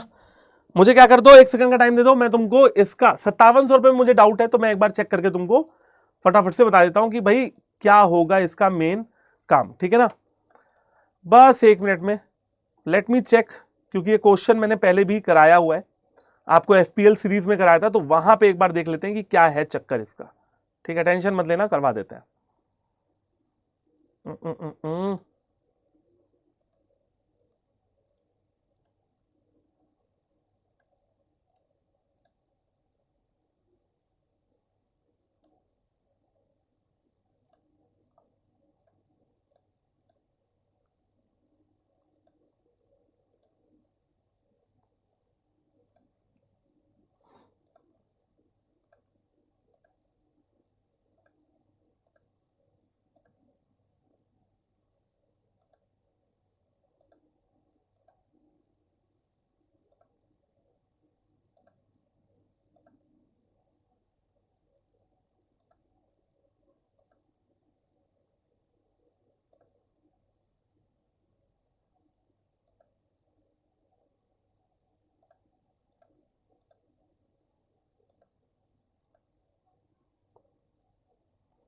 चलो जी, तो एक बार और बेटा देख लेते हैं। देखो 24,768 क्या किया, माइनस में लिखा, ठीक है। 88678 हमने बिल्कुल सही किया, कोई दिक्कत वाली बात नहीं थी, हमने इसको प्लस में लिख दिया, ठीक है। उसके बाद 1980 रुपया, 1980 हमने प्लस में लिखा, कोई दिक्कत नहीं है। 2340 हमने प्लस में लिखा, कोई दिक्कत नहीं है, ठीक है। 6789, अच्छा 6789, ओके ओके, चलिए ठीक है जी। तो बेटा देखो 88678 बिल्कुल अपनी जगह ठीक है, 24768 बिल्कुल अपनी जगह ठीक है, 350 रुपए अपनी जगह बिल्कुल ठीक है, 1980 अपनी जगह बिल्कुल ठीक है। तो जो जो ठीक है वो एक बार टिक लगा लेते हैं, ये टिक ये टिक ये टिक, ठीक है। 4590 तक मामला क्लियर है। 4590, अच्छा 4590, देखो 24768 एक बार दोबारा चेक कर लेते हैं, 887678 एक बार दोबारा कर लिया, 1980 बिल्कुल ठीक है, यहां तक हमारा कोई गलती नहीं हो रही हमसे, अच्छा यहां तक सब कुछ ठीक है। उसके बाद 1980 के बाद बेटा 2340 रुपए आते हैं, बिल्कुल ठीक डाला है ना। 6789, अच्छा 6789 बेटा क्या होगा, प्लस में आ जाएगा। तो हमने इसको क्या किया था, हमने इसको यहां पे देखते हैं, ओवरकास्टेड था, तो बेटा हमें इसको क्या करना होगा, 6789 को प्लस में लिखना होगा। तो ध्यान रखिएगा ओवरकास्टेड क्या होता है, हमेशा प्लस में आता है। चलिए नेक्स्ट पे आते हैं, देख लेते हैं भाई, कुछ तो देखो गलती हो रही होगी तभी आंसर हमारा मैच नहीं हो रहा, बट वो हो जाएगा सही। हाँ, payment not entered correctly in cash book, सुनना भाई, payment not entered correctly in cash book 4590, one payment of 4590 was recorded in the cash book as, ओहो ओहो, ये फंसाना मसला। देखो बेटा बैंक कॉलम में हमने नहीं लिखा, ठीक है ना, हमने लिखा कैश कॉलम में। भाई बैंक कॉलम में लिखना था ना, तो 4590 रुपए हमने जो है लिखा तो सही, लेकिन अब हमें, और ये पेमेंट थी, मैंने पेमेंट को पढ़ा नहीं, मैंने सोचा ये इनकम है तो मैंने उसको बढ़ा दिया था। बेटा ये तो पेमेंट है तो कम करना पड़ेगा, तो बेटा 4590 रुपए, यही गलती हो रही थी यार। देखो गलतियां हो जाती हैं कभी कभी, है ना, बट समय रहते सही कर लेना चाहिए। तो बेटा 4590 रुपए फटाफट से यहां पे लिखिए। सर ये भी हो गया, और बताइए, देखो ये हो गया, ठीक है जी। तो बेटा ये हो गया 4590 रुपए, ठीक है, 350 मैंने अपनी जगह बिल्कुल बेटा ठीक लिखा है, कोई दिक्कत नहीं है इसमें। सर 310 रुपए, 310 रुपए बेटा, 310 नहीं ये 316 ही होगा। अब मुझे लग रहा है कि 316 ही था, ठीक है। अब सुनो 316 के साथ सीन क्या था, 316 रुपए बेटा प्लस में जाएगा। अब क्यों जाएगा वो समझना, कहां पे कहां पे कहां पे, ये वाला, हाँ देखो बेटा 316 रुपए मैंने अपने 316 कर लेता हूं पहले, 316 रुपए मैंने कम डाला था, ठीक है ना। तो अब ये क्या था, ये था बेटा कंपनी पेड 15,500 और to a creditor and received the cash discount of 2%। देखो बेटा कंपनी को 15,500 रुपया मिला, ठीक है। तो कंपनी को मिला तो 15, देखो मैंने क्या कर दिया था, मैंने पेमेंट वाला कर दिया था 15,000। देखो कहीं दिमाग कभी कभी ना इधर उधर रहता है, तो देखो 15,500 मैंने क्या किया बेटा, उसको नीचे कर दिया ना, पेमेंट। अच्छा पेमेंट हुआ क्रेडिटर को and received the cash discount. अच्छा कैश डिस्काउंट मिला, तो कैश डिस्काउंट तो बेटा मिलने वाली चीज है ना। ओके मैंने कैश डिस्काउंट को लिखा नहीं था, अब मैं कैश डिस्काउंट को क्या करूंगा बेटा, लिख दूंगा, यानी कि मेरा अमाउंट वो बढ़ जाएगा कैश बुक का। तो 350, 316 रुपए बेटा यहां पे क्या हो जाएगा, ऐड हो जाएगा, ठीक है। कर दो भाई फटाफट से, तो 316 रुपए क्या कर दीजिए, ऐड कर दीजिए। कहां है भाई 316, ठीक है। चलो ये भी हुआ मामला डन, ये मामला डन हुआ। ओके बेटा इसके बाद 5700 रुपए अपनी जगह बिल्कुल ठीक है, और बेटा ये भी अपनी जगह बिल्कुल ठीक है। हमसे दो गलतियां हुई थी, दोनों गलतियां हमने अपनी सुधार ली है। चलिए अब एक एक करके इसको बैलेंस करना शुरू करते हैं। अब देखिए 24768 प्लस 350 प्लस 4590 प्लस 5700 प्लस 45789, ये हो गया बेटा जो मेरा माइनस का कॉलम का टोटल आ रहा है। जो माइनस का कॉलम का टोटल आ रहा है बेटा वो आ रहा है 81,197 रुपए, और जो बेटा मेरा प्लस का टोटल आ रहा है वो मैंने अभी किया नहीं है, वो भी कर लेते हैं। तो 88,678 प्लस 316 प्लस 1980 प्लस 2340 प्लस और बेटा 6789, तो बेटा ये आ गया मेरा 1 लाख प्लस का आ रहा है 1,01,03 रुपए। बेटा अब यहां पे आप जो निकालेंगे वो निकल जाएगा, ठीक है, और 81197। तो बेटा देखिए ये आ रहा है कितना आपका 8,906 रुपए, ठीक है जी, 8,906 रुपए। क्या ये सही है सर, ये बिल्कुल सही है, कोई दिक्कत नहीं है ना। तो बेटा ये जो 8,906 रुपए आ रहा है ये किधर का कम आ रहा है बेटा, ये इधर का कम आ रहा है, माइनस का कम आ रहा है। तो आप यहां पे लिखिए, क्या लिखेंगे, 18,906 रुपए, है ना। और बेटा आपको पता है कि माइनस में अगर आता है तो वो कौन सा बैलेंस होता है, चलिए देखते हैं कौन सा बैलेंस होता है।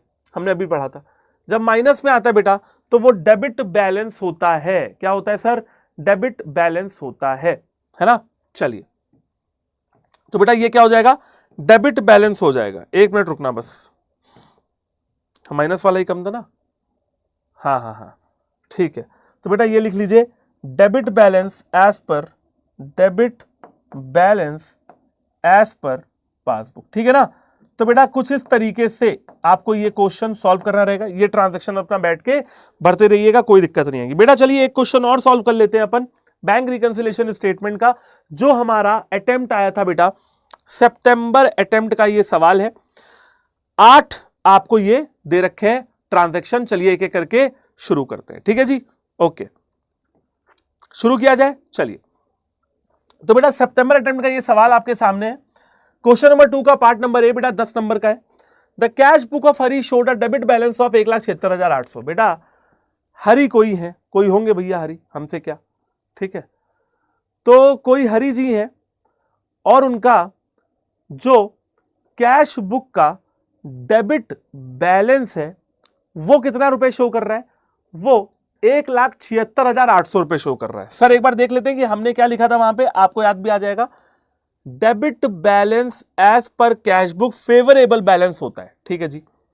तो फेवरेबल बैलेंस है, आ गए क्वेश्चन पे वापस, कितना 1,36,800, ठीक है। ओके ओके ओके 1,36,800 है ना। क्या लिख देंगे, डेबिट बैलेंस एज पर कैश बुक, यानी कि चलना हम लोग को कैश बुक के हिसाब से ही है, वहां पे कोई दिक्कत नहीं करनी है, ठीक है जी। तो कुछ डिस्क्रिपेंसीज थी जो नोटिस की गई, चलिए एक एक करके देखते हैं क्या क्या डिस्क्रिपेंसीज थी। Dividend of 18,000 was deposited in the bank of which Hari had no information. बेटा जी क्या हुआ, ये पासबुक, ये कैश बुक, पासबुक में 18,900 रुपए का डिविडेंड जमा हुआ, यानी कि पासबुक बढ़ गई, कैश बुक वहीं की वहीं थी, तो 18,900 रुपए हम कैश बुक को भी बढ़ा देंगे, सॉरी 18,000 रुपए हम कैश बुक को भी बढ़ा देंगे। तो ट्रांजेक्शन नंबर 2 है ना, 18,900 रुपए बढ़ा दीजिए, प्लस में लिख दीजिए। ठीक है, आगे चलेंगे। देखिए, cheque was issue to Suresh, Suresh को चेक इशू किए गए, चेक इशू किए गए तो तुरंत मैंने कैश बुक को कम कर दिया 14,780 से, जो कि रिकॉर्ड किया कैश बुक में 14,870। तो देखो भैया, देखो हुआ क्या, एक बार इसको माइनस कर लेते हैं। 14,780 में से देखिए हमने जो चेक इशू किए सुरेश को 14,000 बेटा 780 रुपए में, उसका हमारे अकाउंटेंट ने डाल दिया 14,870, यानी कि मैंने ज्यादा पैसे माइनस कर दिए। कितने? 14,870 मैंने माइनस कर दिए 90 रुपए। देखो बेटा, मुझे माइनस करने थे 14,000, माइनस तो करने थे 14,780, लेकिन मैंने माइनस कर दिए 14,870, तो बाकी के जो 90 रुपए थे वो मैं थोड़ा सा बढ़ाऊंगा बराबर लाने के लिए, तो 90 रुपए क्या हो जाएंगे, ऐड हो जाएंगे। ठीक है, तो 90 रुपए को क्या कर दीजिए सर, ऐड कर दीजिए, 90 रुपए ऐड। ये हो गया बेटा आपका तीसरा। चलिए आते बेटा चौथे पे, चेक टोटलिंग ऑफ 55,000 पर डिपॉजिटेड इनटू बैंक। बेटा चेक जो कि 55,000 रुपए के थे वो बैंक में क्या हो गए, डिपॉजिट हो गए, बैंक में डिपॉजिट हुए, तो बेटा पासबुक तो बढ़ गई। विच वर नॉट क्लियर अंटिल 31/12/2023, 31/12/2023 तक वो क्लियर नहीं हो पाए। तो देखो बेटा, पासबुक मेरी 55,000 से बढ़ गई, लेकिन क्लियर ही नहीं हो पाए, क्लियर ही नहीं हो पाए, उनका कुछ हुआ ही नहीं। पासबुक तो बढ़ गई, लेकिन बेटा कैश बुक वहीं की वहीं।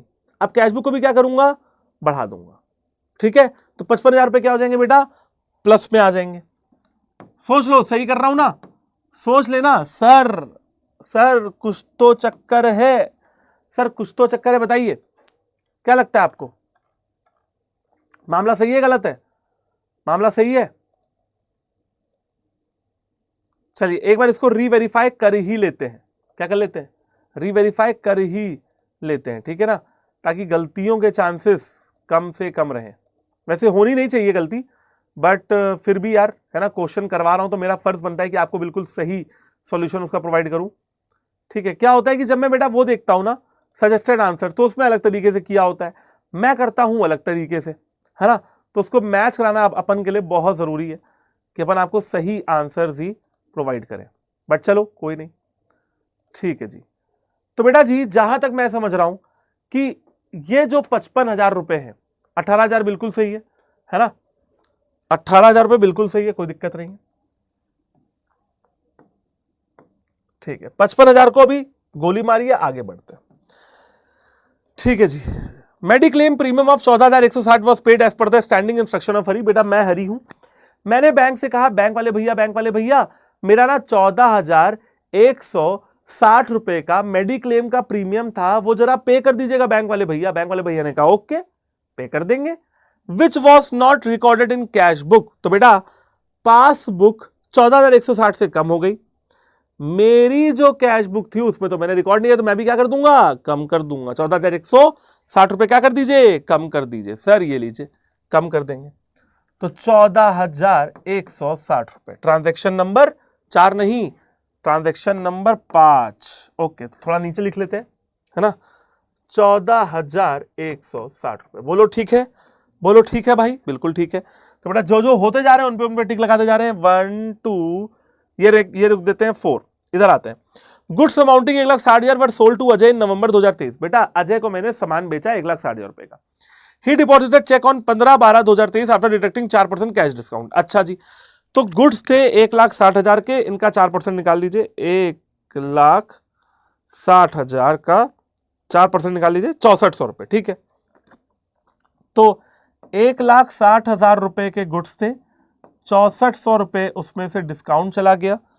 ठीक है ना, तो बेटा ये बचा कितना, 15,000, 1,53,600। अच्छा, this entry was missed while preparing cash book. अच्छा, कैश बुक में एंट्री ही नहीं करी, कैश बुक में एंट्री ही नहीं करी, तो भाई कर देना, और तेरे को तो पैसा आया है, कैश बुक को बढ़ा दे। नहीं किया, नहीं की ना तूने एंट्री, तो कर दे, बढ़ा दे भाई, 15,000 सॉरी 1,53,600 से बढ़ा दे। है ना, क्या कर दे सर, बढ़ा दे।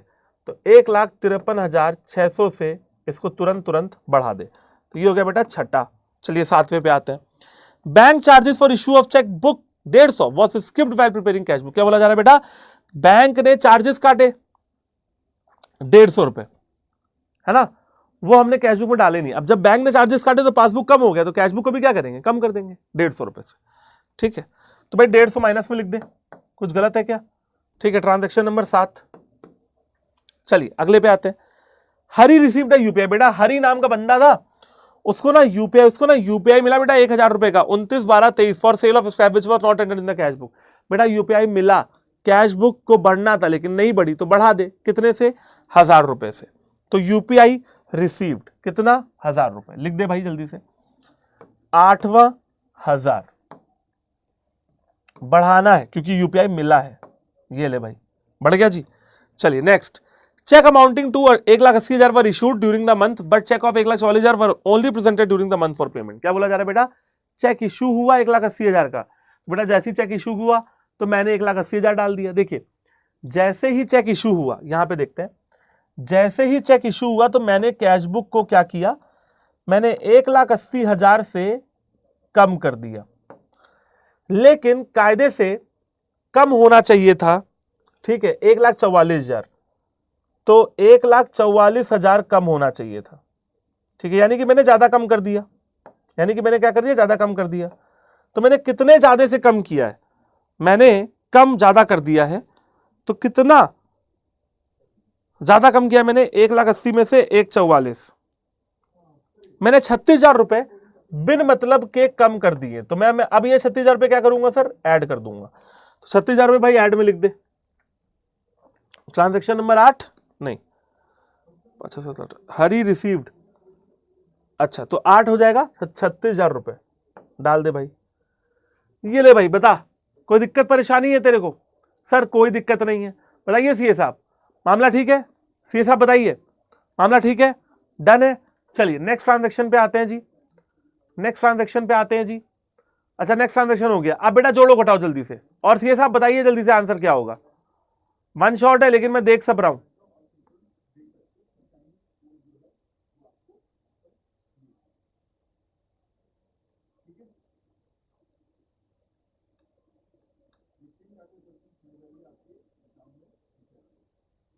बताओ सीए साहब।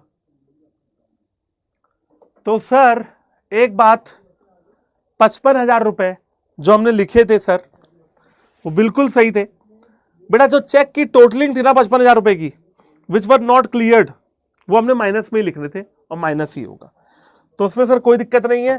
तो बेटा ये हो गया आपका 55,000। देखो हुआ क्या कि चेक की टोटलिंग 55,000 की थी, वर डिपॉजिटेड इनटू बैंक। मैंने चेक लगाए 55,000 के, ठीक है, मैंने बैंक में डिपॉजिट किए। बेटा जैसे ही मैंने बैंक में डिपॉजिट किए ना, विच वर नॉट क्लियर्ड, तो जैसे ही मैंने बैंक में डिपॉजिट किए मैंने कैश बुक को बढ़ा दिया होगा, लेकिन वो क्लियर ही नहीं हुए। क्लियर नहीं हुए तो क्या कर दीजिए, ठीक है ना, वापस से ले आइए 55,000। तो बेटा 55,000 रुपए क्या हो जाएंगे बेटा, माइनस के हो जाएंगे। तो हमने बिल्कुल सही लिखा था, गलती हमारी कि हमने उसको हटाया, बट अब ये कहानी बिल्कुल परफेक्ट चलेगी। तो चलिए सबसे पहले बेटा प्लस वाले ऐड कर लेते हैं। सबसे पहले प्लस वाले 1,36,800, 18,090 रुपए, 1,53,600, 1,000 और 36,000। बेटा प्लस साइड का टोटल आ रहा है 3,45,490। चलिए माइनस साइड का टोटल करते हैं, 55,000 प्लस 14,160 प्लस 150। तो बेटा ये आ रहा है 369,310। ठीक है, एक बार और कर लेते हैं, 1,36,800, 18,090, 1,53,600 और 37,000, 3,45,490। ठीक है सर, 3,45,490। चलो भाई माइनस माइनस कर लो जल्दी से, 69,310। तो बेटा ये आ जाएगा 2,76,180। बताइए क्या यही आ रहा है, क्या यही आ रहा है सीए साहब आप सबका? सर बिल्कुल यही आ रहा है, कोई दिक्कत नहीं है।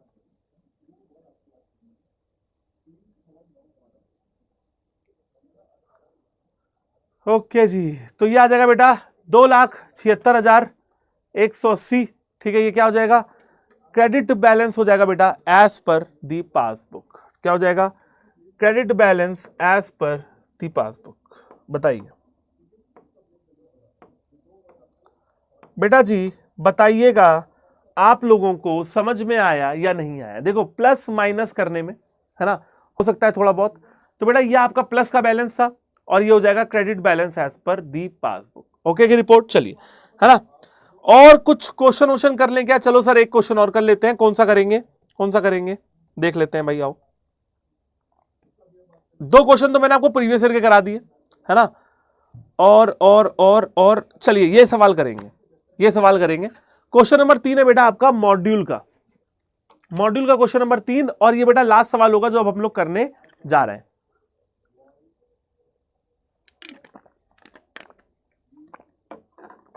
ठीक है, चलिए।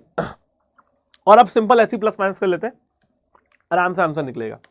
31 मार्च 22 को the bank passbook of Namrata showed a balance of 1,15,000।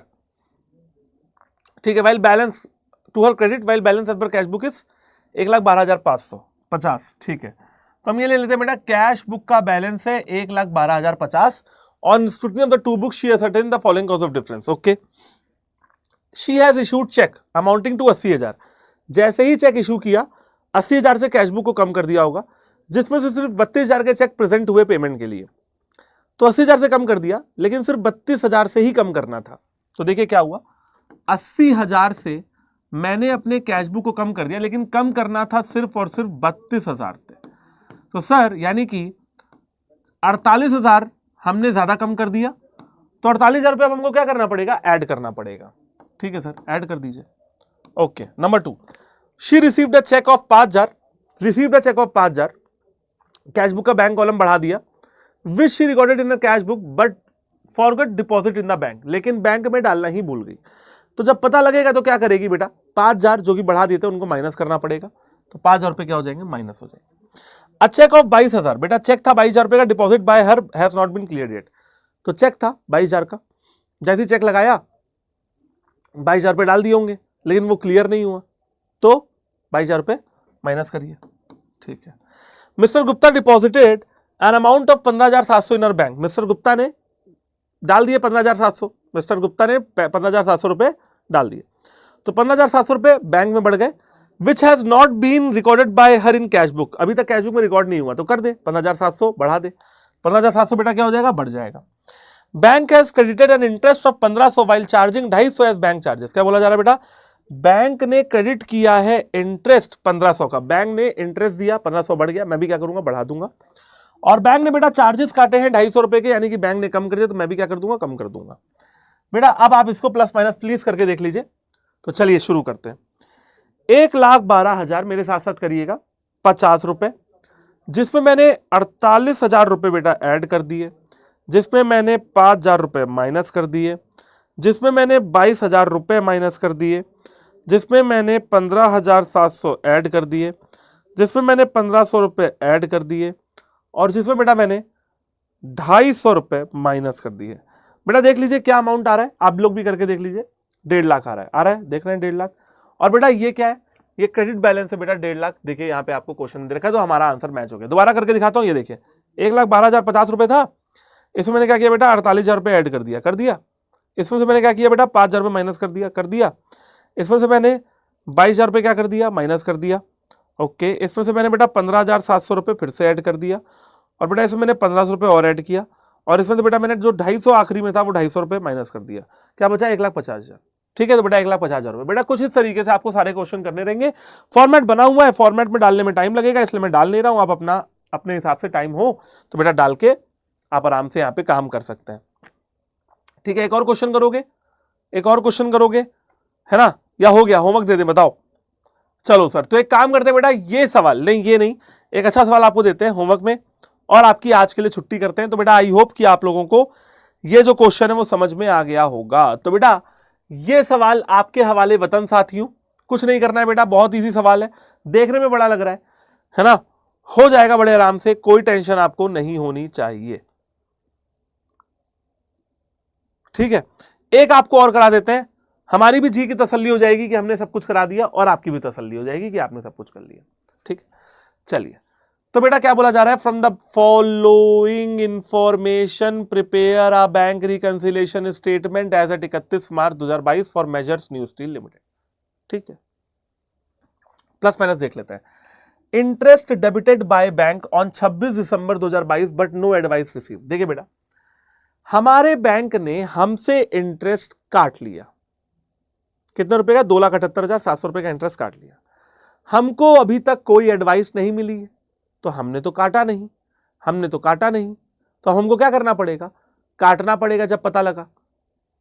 ठीक है, तो माइनस।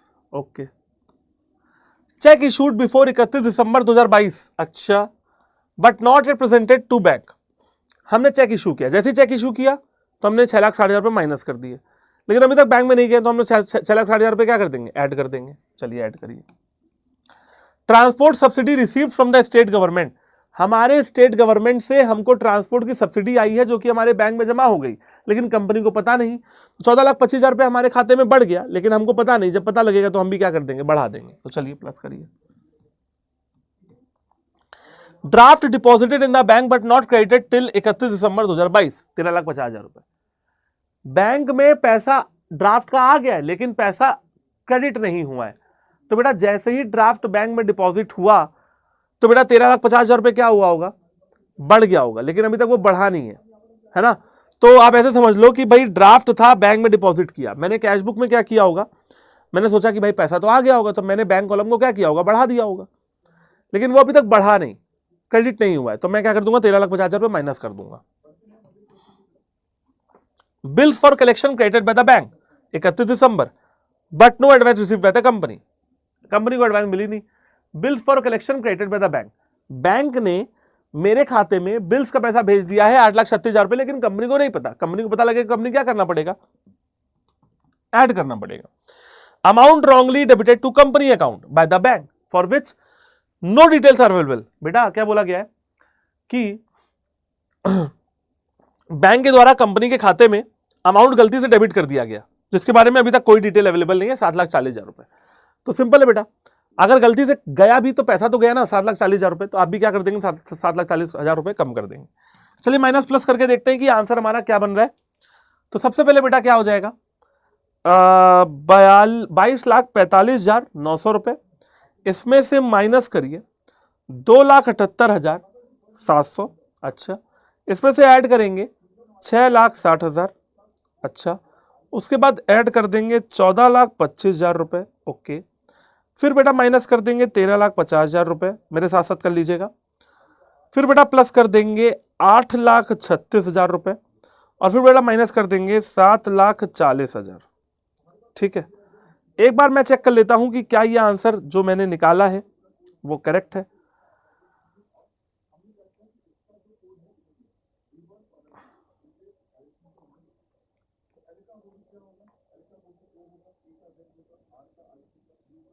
एक मिनट रुकना बेटा।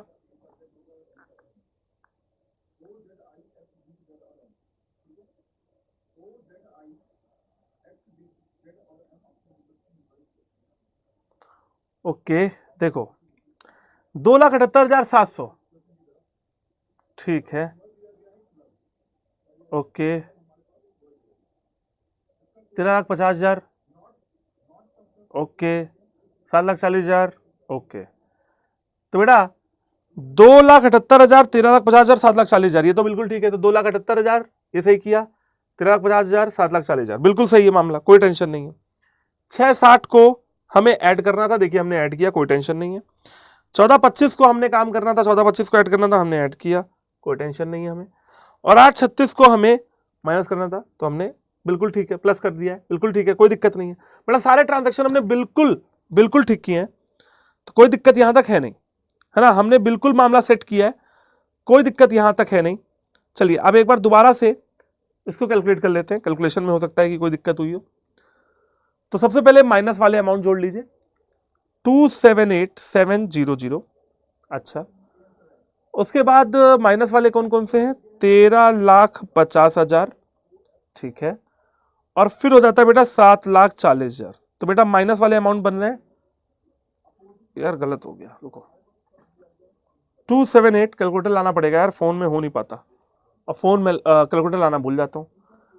13,50,000 प्लस है ना 7,40,000, तो ये हो गया बेटा 23 लाख, माइनस के अमाउंट जो आ रहे हैं वो आ रहे हैं 23,68,700। चलिए प्लस का अमाउंट देखते हैं, plus plus plus plus 6,60,000, okay 14,25,000, okay इसके बाद 8,36,000, ओके तो ये आ गया 29,29,21,000। ठीक है सर, ओके जी। अब हम लोग क्या करेंगे, 22,45,900 प्लस 23,68,700, ठीक है इसमें से माइनस कर दीजिए 29,21,000। ठीक है सर, बिल्कुल ये देखिए बेटा, बिल्कुल करेक्ट अमाउंट है, बिल्कुल करेक्ट अमाउंट है। क्या किया सर हमने बेटा, 23,68,700 ये था। ओवरड्राफ्ट का बैलेंस क्या होता है, हमेशा कैशबुक का माइनस होता है, तो यहां माइनस कर दीजिए। ठीक है, यानी कि सर ये आ गया 22,45,900। तो बेटा ये जो टोटल पैसा आपका बन गया, ये बन गया 46,14,600। ये देखिए दिख रहा है आपको, यहां पे लिखा हुआ है, ओके। अब इस माइनस वाले बैलेंस से माइनस कर दीजिए प्लस वाले बैलेंस को, क्योंकि वो कम है। ठीक है, माइनस करके देख लो कितना आ रहा है, 29,21,000। और बेटा ये आपने क्या करना है, माइनस कर देना, आपका जो आंसर आएगा वो आएगा 16,93,600। और बेटा आपको बता दूं कि ये भी क्या आएगा बेटा, ओवरड्राफ्ट बैलेंस आएगा, क्योंकि बेटा ये माइनस का बैलेंस है। ठीक है ना, देखो माइनस का अमाउंट ज्यादा था, प्लस का अमाउंट कम था, तो अभी भी माइनस का अमाउंट आपके पास बचा हुआ है। माइनस का जब अमाउंट होता है तो बेटा उसे भी हम लोग ओवरड्राफ्ट बैलेंस ही कहते हैं। ठीक है, राइट। तो देखो यार, कैलकुलेटर ना रखने से इतनी प्रॉब्लम होती है जितनी मुझे हो रही, ठीक है ना। तो फोन मैं क्या करता हूँ, कैलकुलेटर लाना भूल जाता हूँ, रोज क्लास से पहले सोचता हूँ कैलकुलेटर लाऊंगा, बट भूल जाता हूँ, बट कोई नहीं, आगे से लेके आ जाऊंगा। तो ये हो गया भाई आपका मामला सेट, ठीक है ना। और इस तरीके से बेटा आप हर एक क्वेश्चन कर सकते हो। क्वेश्चन नंबर 7 तक हम लोग पहुंच चुके हैं, मॉड्यूल में 8 या 9 क्वेश्चन है, 7 तक हम लोगों ने कैलकुलेट कर लिया है, 2 प्रीवियस ईयर के सवाल भी लगा लिए। ठीक है, कैलकुलेशन में आगे पीछे हो रहा था, बाकी सब कुछ हमारा सही था, तो वो हो गया है। अगर आप लोग चाहते हैं तो बेटा क्वेश्चन नंबर 6 आप लोग होमवर्क कर सकते हैं, मैं इसको साइड में हट जाता हूं, आप लोग इसको कर लीजिएगा, स्क्रीनशॉट ले लो। ठीक है जी, चलिए। तो बच्चा पार्टी, आई होप कि बच्चों आप लोगों ने आज बैंक रिकंसिलिएशन स्टेटमेंट को करने का एक नया तरीका सीखा होगा, समझा होगा। बहुत सिंपल है यार, बहुत ही ज्यादा सिंपल ये चैप्टर है। ठीक है, मैं आपको सच बताता हूं कि जब हम लोग क्वेश्चंस करते हैं ना, तो कई बार हम लोगों से छोटी छोटी गलतियां होती हैं कैलकुलेशन वगैरह में, क्वेश्चन समझने में नहीं होती हैं, तो ऐसी गलतियां आपको नहीं करनी है। ठीक है ना, तो कैलकुलेशन में मिस्टेक हुई, बट हमने सही कर लिया उसको। तो आई होप कि बच्चों आपको ये वन शॉट जो है वो वन शॉट लगा होगा, मतलब सारी कंप्लीट चीजें आपको इसमें मिली होंगी। बैंक रिकंसिलिएशन स्टेटमेंट में अगर कोई भी प्रॉब्लम आए, कोई भी क्वेश्चन में फंसो, किसी ट्रांजैक्शन में फंसो, तो व्हाट्सएप कम्युनिटी भैया जी ज्वाइन कर लो, यहां पे आके अपनी दुविधाएं, अपनी परेशानियां लिखना, और मैं हमेशा आपके साथ हूं, हमेशा आपके प्रॉब्लम्स को सॉल्व करने के लिए रास्ते ढूंढता रहूंगा। थैंक यू सो मच बच्चा party, all the very best, have a good day. आराम से पढ़ते रहिए, आपका जो सीए फाउंडेशन का जो कुछ भी अटेम्प्ट है उसके लिए मैं अकाउंट्स और इकोनॉमिक्स दोनों का मास्टर हूं, टीचर हूं, आपको पढ़ाता रहूंगा यूं ही। और कमेंट जरूर कर दिया करो कि यार आसान तरीके से समझ में आया या नहीं आया, राइट। तो बच्चा party, bye bye, take care, all the very best. ऐसे ही हंसते रहिए, पढ़ते रहिए, मुस्कुराते रहिए। Harsh Suryavanshi signing off from the BRS one shot. Will meet you soon, bye bye, take care, जय हिंद।